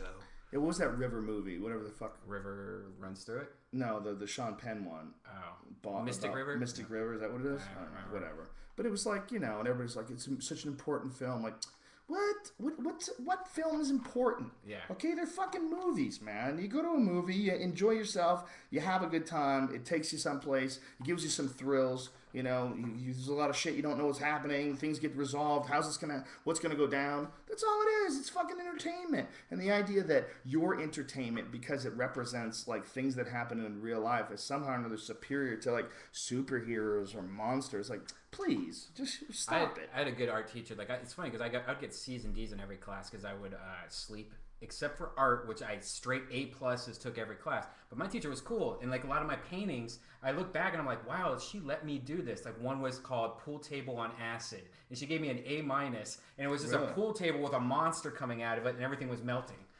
Well, why not? That's cool. I didn't have to draw fruit. She didn't make me do any of that shit. My teacher used to say shit to me like, what if you get a job where you have to draw a baby for a diaper commercial? I want to see you draw a baby for a diaper commercial. And I'm like, oh man, like why are you fucking killing my Sucks. balls, dude? Draw a baby for a diaper commercial? Like, is that my future? Is Right. that what I have to look forward to? Yeah. Drawing diaper ads? Yeah. Like, he was like, like my dream was to do comic book illustrations, and he was telling me basically you need to have skills because you're not going to reach those dreams. And what if you have a job that's just you as an illustrator doing boring stuff? Well, you have to draw boring stuff. And I was like, you fucking buzzkill, you know? And this guy was just a dumpy, physically out of shape, unhealthy person, and he was just depressed all the time. And so I killed my effectively. I only went for 2 years to art class. I believe it was 14 and 15. And I think by the time I went into my junior year of high school, I think I said, fuck that guy. I'm tired of this. This is annoying. So I just drew on my own from then on. And that effectively killed my wanting to go to school for art. I had was looking at art colleges and shit, and had scholarships lined up and trying to figure out where to go. It was like the only thing I had a chance of getting any sort of a scholarship in. Yeah, me But too. meanwhile, it's just teachers, man. You don't realize what a gigantic fucking effect having a good or a shitty teacher can have on you. But they're cutting their salaries over and over again. I just saw they're nuts. Cutting it again. Yeah. And I think teachers should be one of the most important things ever. Like up there with doctors. And stuff like It's that. gigantic. Yeah. It's amazing how we're so short-sighted when it comes to that. Yeah. What is that? You're It's raising the bizarre. child from the beginning. That should be the most important thing. It should be huge. People that can influence your children and people that say mean shit. Like, I will never forget, I had a math teacher in high school who was just fucking boring, and the class was boring, and she was this black lady who had a black accent. Like, she would mispronounce words all the time. She had terrible grammar. And yet she would shit all over you if you didn't understand her math problems. And she was in there doing her math problem, and I was bored, and I was drawing or something. Usually that's what I did in class. I would draw all over my notebooks and stuff like that. And she goes, she looks up and she sees me not paying attention. So she goes, Mr. Rogan, would you like to come up here and do both of these problems for the class? And I said, do you want me to do both of those problems? And everybody started fucking howling. And so she said, go down to the dean's office right now. I said, okay, but when I get back, I'm going to do both of those problems. And everybody was laughing. She goes, go ahead, laugh at Mr. Rogan. Mr. Rogan ain't going nowhere. He's going nowhere in life. And I'm like, at least I know how to say both. And she goes, get out of my classroom. And she kicked me out. Wow, that's so awesome. That was the beginning of my time as a stand-up comedian, because I felt like I was defending myself. Like, I wasn't doing anything to you. I was just sitting there scribbling in my notebook, you know. Right. I just wasn't paying attention because I was bored out of my fucking head, and I had problems with authority. Yeah. But she just, liked to be the lady to call on you if you ain't paying attention. She would get mad. But I mean, meanwhile, this fucking bitch couldn't even speak right. She said both. Would you like to come up here and do both of these? I will never forget it. It's like, in my mind, it's like a movie playing out. Because the anger in my head that this fucking dummy was trying to make me look dumb in front of everybody just because I was scribbling and I wasn't paying attention to your... My opinion on math was always okay, math is very essential. But don't we have calculators now? We do. Right. And isn't there an endless supply of batteries? There is.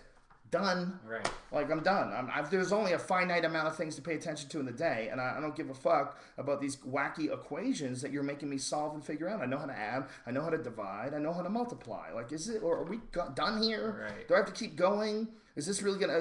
You're making me be a fucking square peg and fit into your fucking round hole. It's like I'm not. I don't want to do what you want me to do. This is nonsense. It's weird nowadays. I can't even imagine going to school with Google. Because then I'd be like, no, I don't want to learn it. I could just search it if I need it. I don't get what you... Dude, that was a problem. I used to watch a lot of documentaries even when I was a kid, and I got in trouble. Again, people always say, you're a comedian, were you a class clown? I was not really a class clown.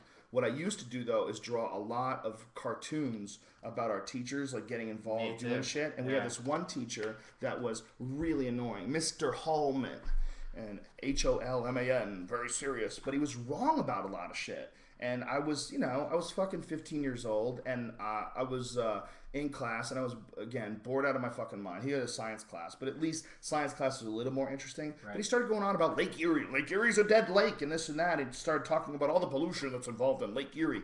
And I said, well, actually, I just saw a documentary that was on PBS that was talking about the resurgence of Lake Erie, about how Lake Erie, they've worked very hard to filter out the water, and they've done all these different things to cut down the pollutants, and they've seen a resurgence in the fish population. And he got all fucking mad at me. And I was like, have you seen this documentary? He goes, no, this is not true. And I'm like, wow. What do you mean it's not true? It's on PBS. I watched it last night. Right. I'm like, oh, man, all right. So you're just like them. So the next time we were in class, he had like these things that would pull down like projection screens, yeah. And I pulled the projection screens up and I drew cartoons of him.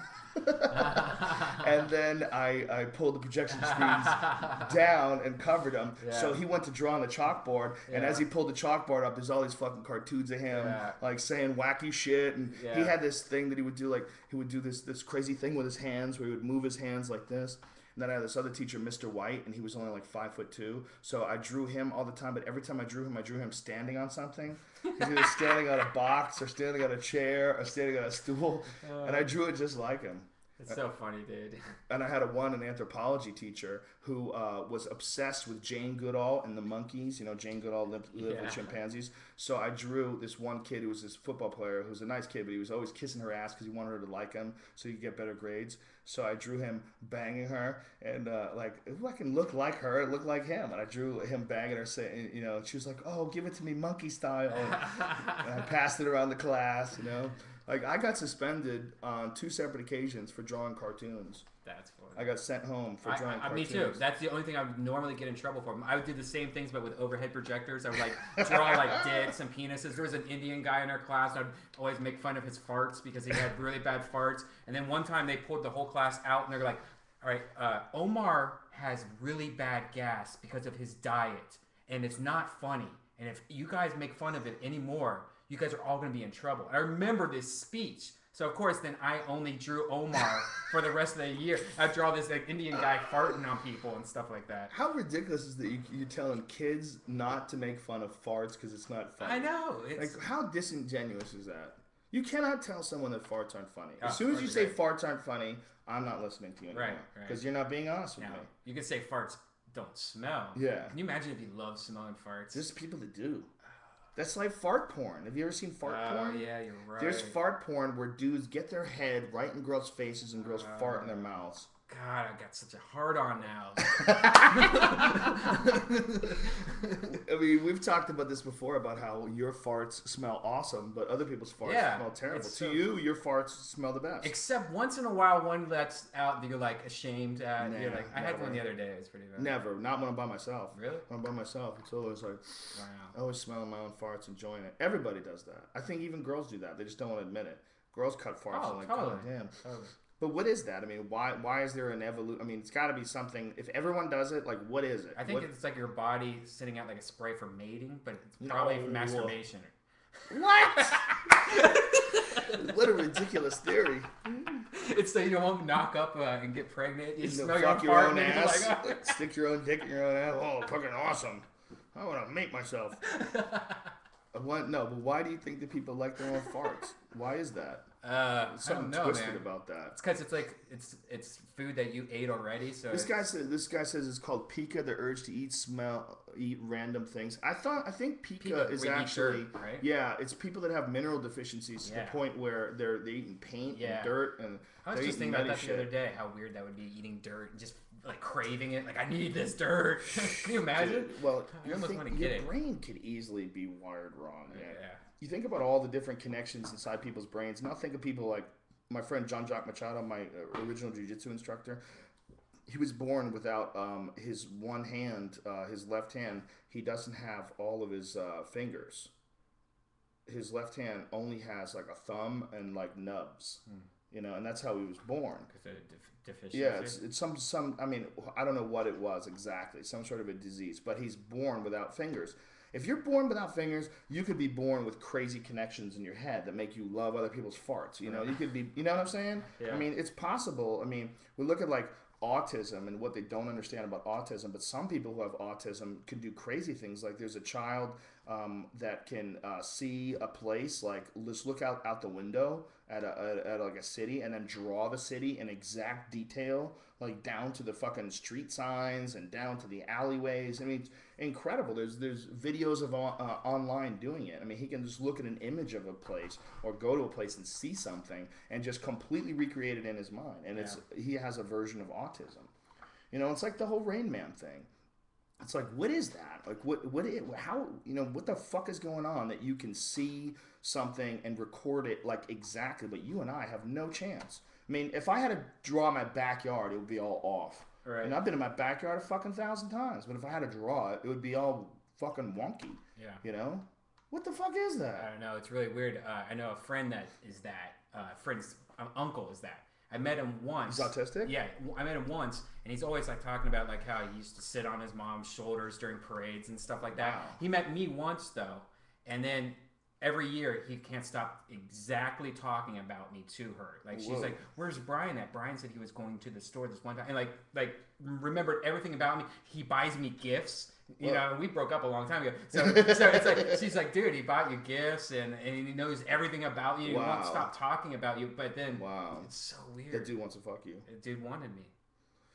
That's strange, man. I mean, it's like the potential of the human mind. You know, do you think it's because there's obviously there's some sort of a disconnect socially with people that have autism? Do you think it's sort of like one of those things where people who can't see can hear incredibly? You know, it's like when you are missing one sense, your other sense is like supercharged. Yeah, I don't know, because sometimes I think things like that, or I think, what if he knows exactly everything that's going on, but his mouth doesn't work? Kind of like when you're so fucked up and you're trying to say something, and it's like blah, blah, you can't give your what you're thinking out in language. Maybe. And I'm like, if that's it, that's. But they're unaffectionate. Like that's the thing with them. There's a social disconnect and a real disconnect. I mean, where they don't express themselves, they don't smile as much, they don't make eye contact as much as other kids do. Yeah. You know, but in so doing that, in doing that, they have this incredible focus. Like I have a friend whose his son has a mild form of Asperger's, which is like an autism type of thing, and his son is a jiu-jitsu wizard. The kid's an assassin. I mean, he's really, really fucking good. Like goes at it head to head with like world champions. He's like really, really good. And one of the reasons why he's really good is he has this intense ability to focus on things.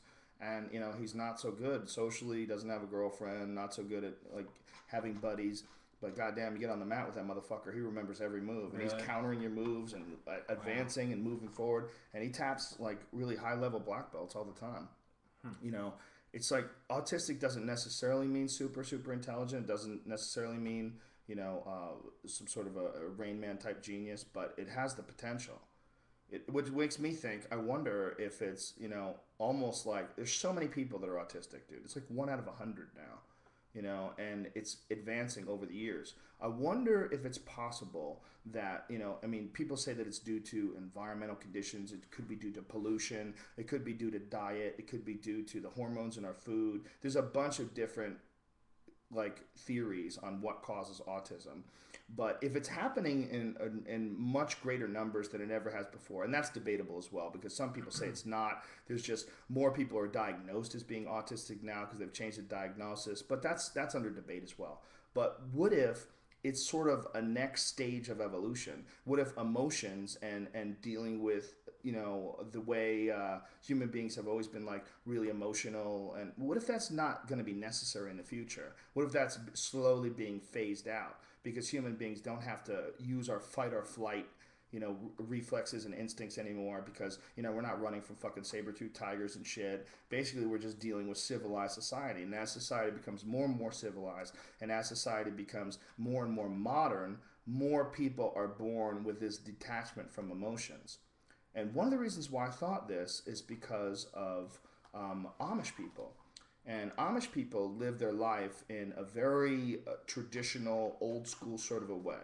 It's kind of a fucked up, wacky religion, but, they drive around in horse-driven buggies, and they build their own houses, and, and I don't know if they even use electricity. Do some of them use electricity? Some of them use electricity. Some of them drive in regular cars. Some of them have real jobs in their Amish. It just depends what kind of Amish they are. Right. But the whole premise originally was that these people lived, like a certain group of people lived hundreds of years ago. Well, they have a much, much, much lower history or much lower numbers of autistic children. Much lower. It might be just something like cell phones and the signals of cell phones and like beepers and all the shit that started that's making it increase. Or it could just be like Splenda. You know, it could be something we're not even thinking about.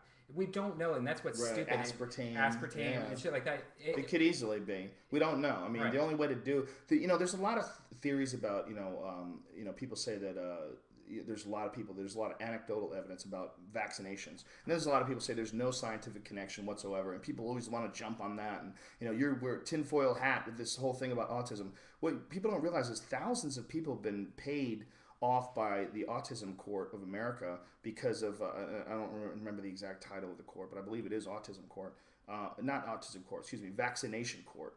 It is like let me find the exact number and the exact theory, because one of the Kennedys, I think Robert Kennedy Jr., is heavily involved in this shit, and a lot of people have been paid off by Vaccine Court because, and it's in the thousands of families, because of their children suffering from brain damage after being vaccinated, that they had brain swelling and brain damage, and they received sizable rewards from the courts. Now, if that's really true, how do we not know that you're not damaging other shit with vaccinations, especially like heavy duty vaccinations with thimerosal and all that stuff that's been linked. I mean, the stuff that they've removed from vaccines. It's a real heavy debated issue because people don't want to think, people who have had their children vaccinated, they don't want to think that they've done anything wrong to their children. And people who have children that are autistic, they want to blame someone. And so they try to blame the vaccination. But the bottom line is, you're injecting chemicals into your baby when you're not even supposed to give kids fucking peanut butter. You're not even supposed to give babies peanut butter because they might have a peanut allergy. Right. But yet you can shoot them up with all these fucking chemicals. Yeah. I don't know, this whole Jenny McCarthy debate, and she's running around saying that, vaccinations cause autism to their kids. But I have friends that say their kids were normal. We have a friend that we know that say his kid got the measles, mumps, and rubella and then instantly was different. Like instantly. Became detached, got fucking weird, and the kid has some serious autism now. Whether or not it's connected or whether or not he had a pre-existing condition that was exacerbated by those vaccinations, that's possible as well. But who the fuck knows what's causing all this shit? It could be, just the amount of pollution, the higher levels of carbon dioxide in the air. It could be, the preservatives in food. It could be, it could be a bunch of shit. But it also could be the civilization. It could be the fact that as civilization progresses, the need to have all these emotions and the need to exist the way people have always existed is morphing. It's changing. We're going to be like fucking aliens. I mean, if you think about like all the depictions of aliens in science fiction, the advanced aliens, they're always super unemotional. Take me to your leader. It's like that type of shit. It's like we kind of inherently know that emotions are sort of holding back progress. And as human beings become super technical or super technologically evolved, that eventually we're going to get to a point where we're not irrational and emotional. And you think about like the shit that happened with that crazy girl that got you arrested. Like what was that? It's nutty emotions, like chaos and emotions. You think about almost all murders. That's why Japanese people never have domestic violence issues. Well, they do have they do. That's silly.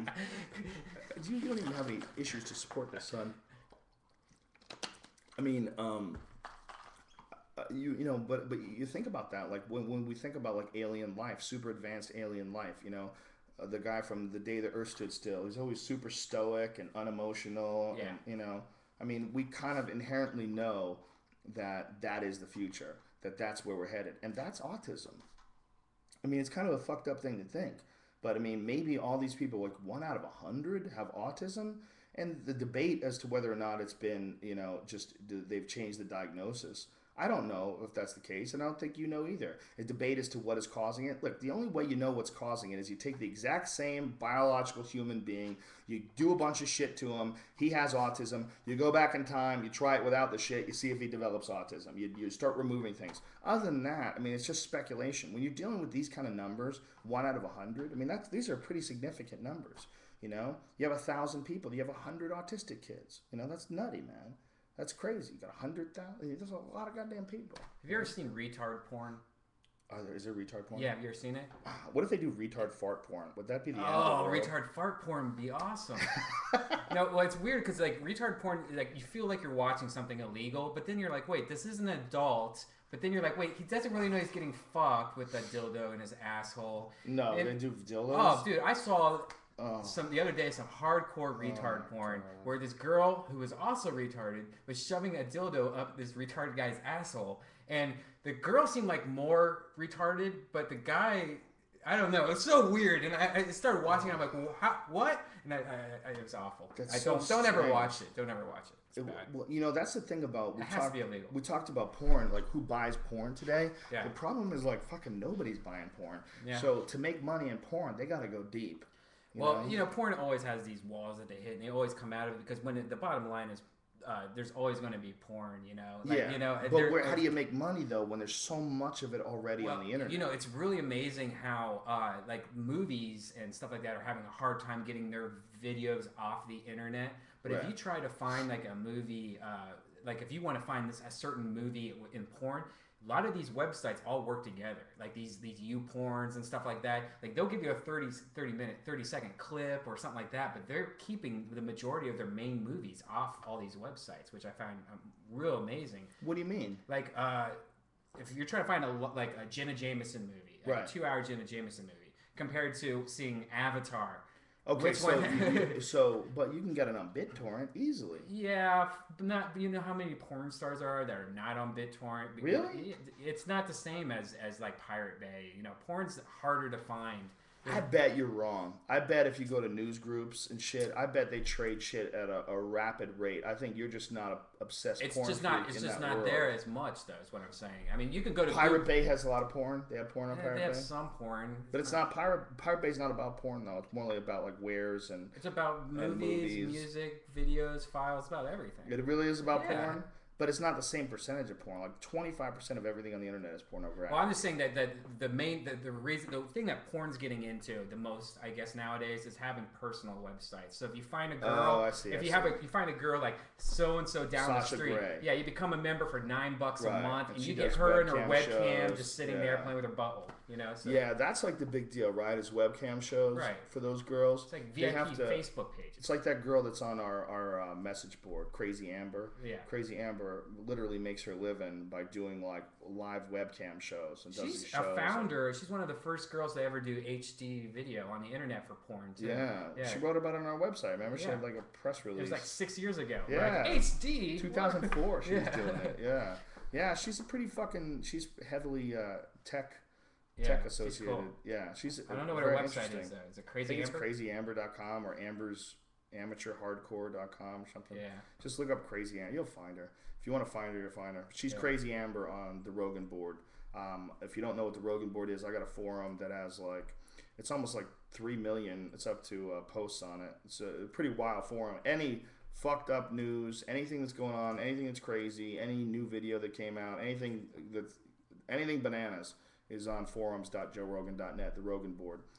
If you get on the board and you sign up and you can be a member, anybody can be a member, but if you're a dickhead, if you act like a retard, we pink you. And what pink you is there's 2 forums. There's one forum that's the regular forum. It's called Shit Talking 101. And there's another forum that's called Special Ed. And what Special Ed is when you are too fucked up, you need too much attention, you cause too much trouble, you start fucking, just harassing people and being annoying, starting dumb arguments, saying stupid shit. Or you're a creepy stalker. I've noticed, especially with Twitter, there's a lot more creepy stalkers than I thought there was. There's just a bunch of people out there that are fucking nuts and that you wouldn't ordinarily let them into your life. And now because of the internet, they get into your life. And you got to figure out a way to filter them.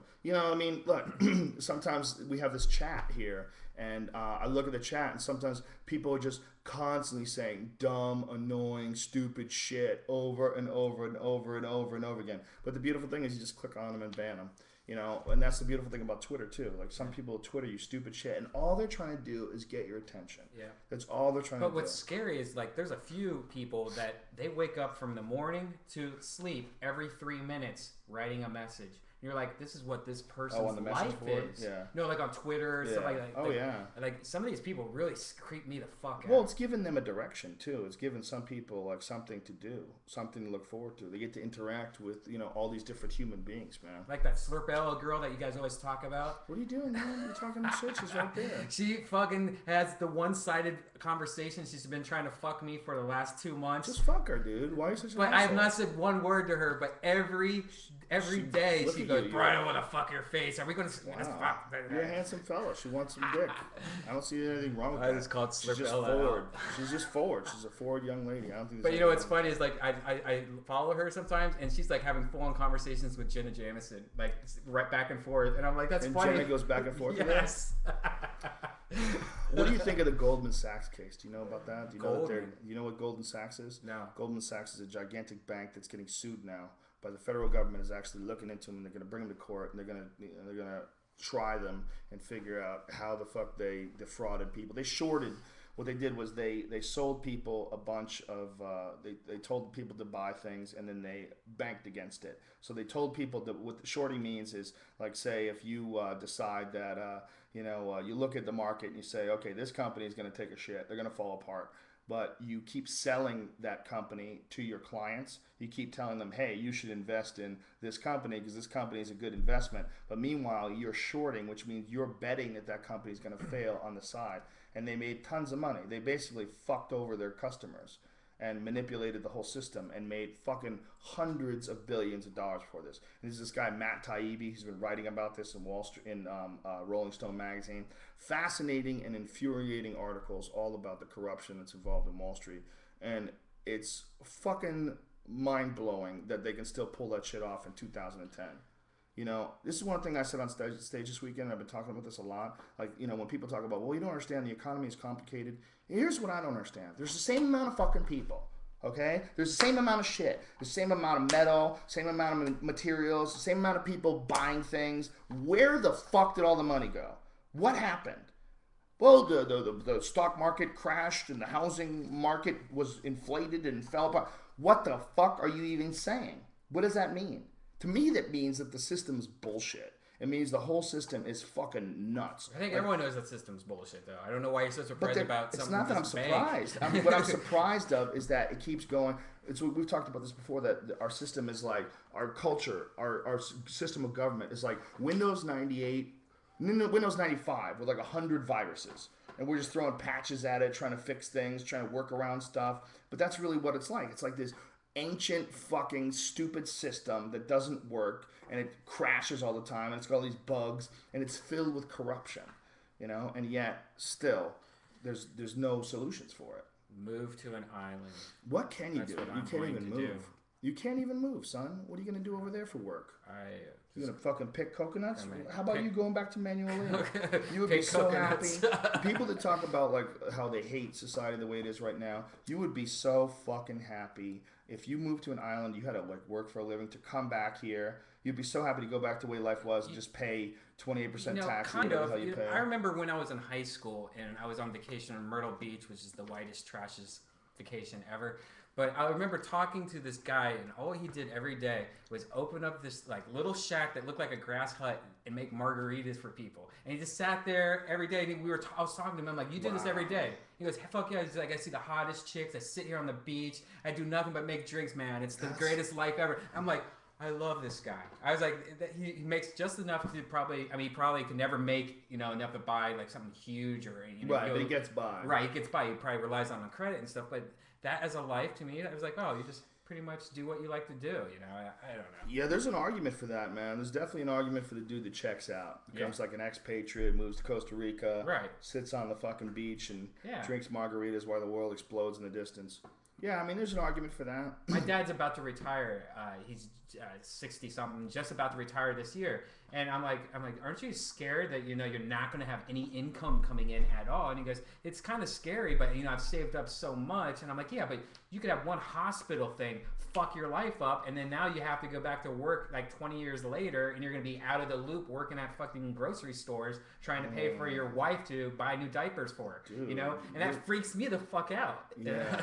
How much does your dad have saved up? I mean, how many years worth of money? I'm not really sure, but it's probably it's over $1 million, I would imagine. He's got over $1 million Oh saved? Yeah. I think that's what you. See, I don't. I live. You sure? Yeah, I know. But I don't. Damn. In fact, so your dad's smart. Yeah, but still, nowadays $1 million. I mean, you go to the doctor and you get fucking chemo. You're paying like $200,000, or something like that. $300,000. You have to definitely make sure you keep up on your health insurance. Yeah. That's scary to me. It is scary. Like he could live another 50 years. How old's your dad? 62 or something like that. How the fuck is your dad gonna live 50 years? Well, I mean, you know what I'm saying. He's 110? never going to die, Joe. He's never going to die. He's my daddy. No, but he could live 40 years. What does he want to do? Like when he retired, does he have a thing that he wants to do? He's just like me, but they didn't have computers, so he does everything else with like electronics and building things. So like he'll make like a hot tub in his living room, that's build his own hot tub. Yeah, he'll build like the whole living room and hot tub just for fun. Oh wow, that's kind of cool. But well, things like that keep people happy, man. Hobbies and things to do. Maybe he can invent something and sell it. Maybe he should concentrate on trying to do that. Well, he's been trying to break perpetual motion for the longest time. So he has all these perpetual motion machines in his basement, and you go in there and it's just magnets with bicycle tires and really? And he's got like 15 patents. He builds things all the time, but see that it's like he builds a computer that gets radon out of your bathroom, and then you're like, what's radon gas? Yeah. Well, why doesn't he just? I mean, that seems like a really promising avenue to pursue if he's that creative. Maybe he should just think about that. Think about, like retiring and using all his time to try to come up with some new way to make income. Right. That's what I told him. He needs to make something. Yeah, why not? Fuck it, man. Dude, better to take that chance at 60 than is 60, is that what you said he was? Mm-hmm. Better to take that chance at 60 than to take that chance when you're almost dead and you're like, God, I should have done something interesting. What if he makes it? And what if all of a sudden he starts making a good living off of something he created? Oh yeah, and he doesn't have to work, and he just can get up at noon and fucking go to the coffee shop and Check this out. How crazy sometimes things happen in life. They were supposed to come out and visit me next month, and he was going to retire the following month, and my stepmom was thinking about retiring the following month, and then I broke up with my relationships, so they decided not to come. The following day, after deciding not to come, they're getting late. My stepmom's getting laid off, but because she had like over a week of vacation time set aside that she'd never used, they have to like force some kind of like year pension plan or whatever. The bottom line is just because they didn't take that vacation, she gets paid for a year for no reason. Whoa. An extra year. So if she would have visited me and bought that ticket, she would have been screwed. But it's just, the corporate world. I love when do you believe in fate and stuff like that, and like things that happen for a reason? Do you believe that? Do you think everything's kind of set out and you really can't change it? It's easy to be cynical about that idea, but it also seems sometimes like it almost seems like life is scripted, And in your situation, I think it seems like it's sometimes in my situation, my life, it's sometimes it seems so ridiculous that it almost seems like we are living our own movie. Right. And the more gonzo the fucking news gets, and the more bizarro, our culture gets, the more it seems like a movie. The more it seems like it almost seems fake. It almost seems like we're living in a dream, And if you look at like some of the things that happen to certain people, you go, well, what's it attributable to? Is it? Can you attribute it to the fact that they have lived a positive life and so good things are happening to them? And is it karma? So is karma real? Because that's like one of the trippiest, spaciest of notions ever. So is that what's really going on? Or is it because there's a grand plot to life?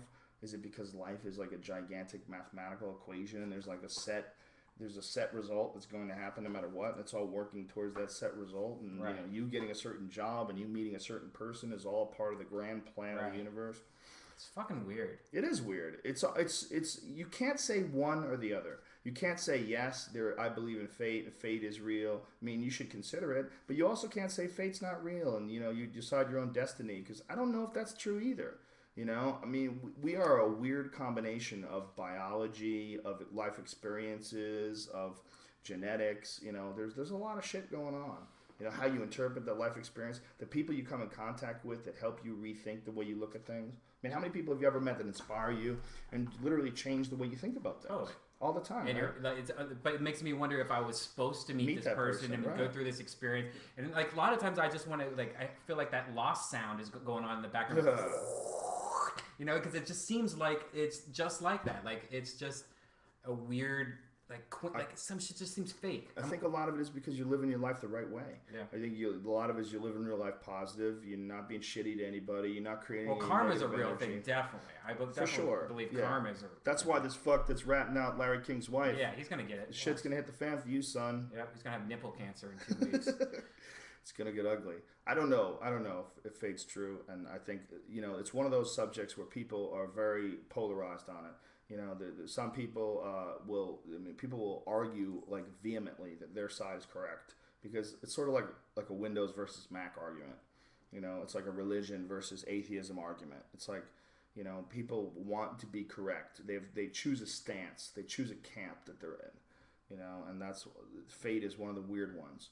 I'm open to the idea that there's a fate. I'm open to the idea that life really is like some sort of a gigantic equation, and that it's moving towards something. I don't know.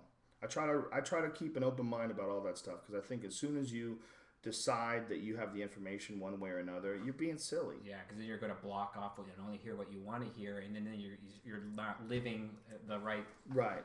I mean, we have friends that believe in nutty things, and we've had conversations with these friends that believe in nutty things, and you can tell they are not even considering the fact that these nutty things that they believe in are, in fact, just nutty things.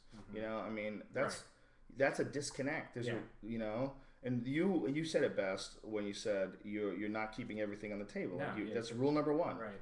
Rule number one, you have to keep it all on the table. And even when you have 100% everything on the table you could possibly put on the table, why even bother taking the table away? You know, if something comes up, there should be no reason to... Exactly. we get married to an answer, a yes or a no, a side, a for or against. You know, I mean, it's like religion, it's like anything else. Human beings are very insecure, and our life inherently is insecure, and because of that, I think we try to put things in a box so that we can deal with them. Well, they're in a box, there it is, we've got it labeled, it's wrapped up. Okay, God is not real, it's in that box. Let's move on. Okay, do we like Windows or do we like Mac? I say Windows, Mac is for faggots. Let's put it in the box. We're moving on. We're in Camp PC. You're getting to this is just, for idiots. Idiots think that. I don't know. I think we hit 2 hours. That's it. I think this is good. We're going to end on a positive note, ladies and gentlemen. So, thank you very much for tuning in. When you come back next week, we will have a couch. We will have better cameras. We have new video cameras coming in. The audio that's on this week's iTunes will be, as we said, from a big beefed up MP3 recorder. And it's supposed to be the best one that you can buy. So hopefully that will be the case. So it'll be clean audio on the iTunes. We have two audio versions of it. And we will continue to evolve it. If you have any suggestions, please feel free to Twitter it. Tell us what you like, what you don't like. If you join my forum, please don't be a douchebag. Forums.joerogan.net. And if you have any suggestions there, feel free to put them in there. We appreciate it. And thanks for tuning in. Next week, we will be sponsored officially as of next week by the Fleshlight. We're going to get some fleshlights and we're going to fuck them. I'm going to fuck the shit out of them. We're going to fuck these I'll even record audio of mine and we can listen to it. You can hear me moan. I'm not loud. You will just hear me go. Okay, do it. Record audio. We're going to meet with this dude this week and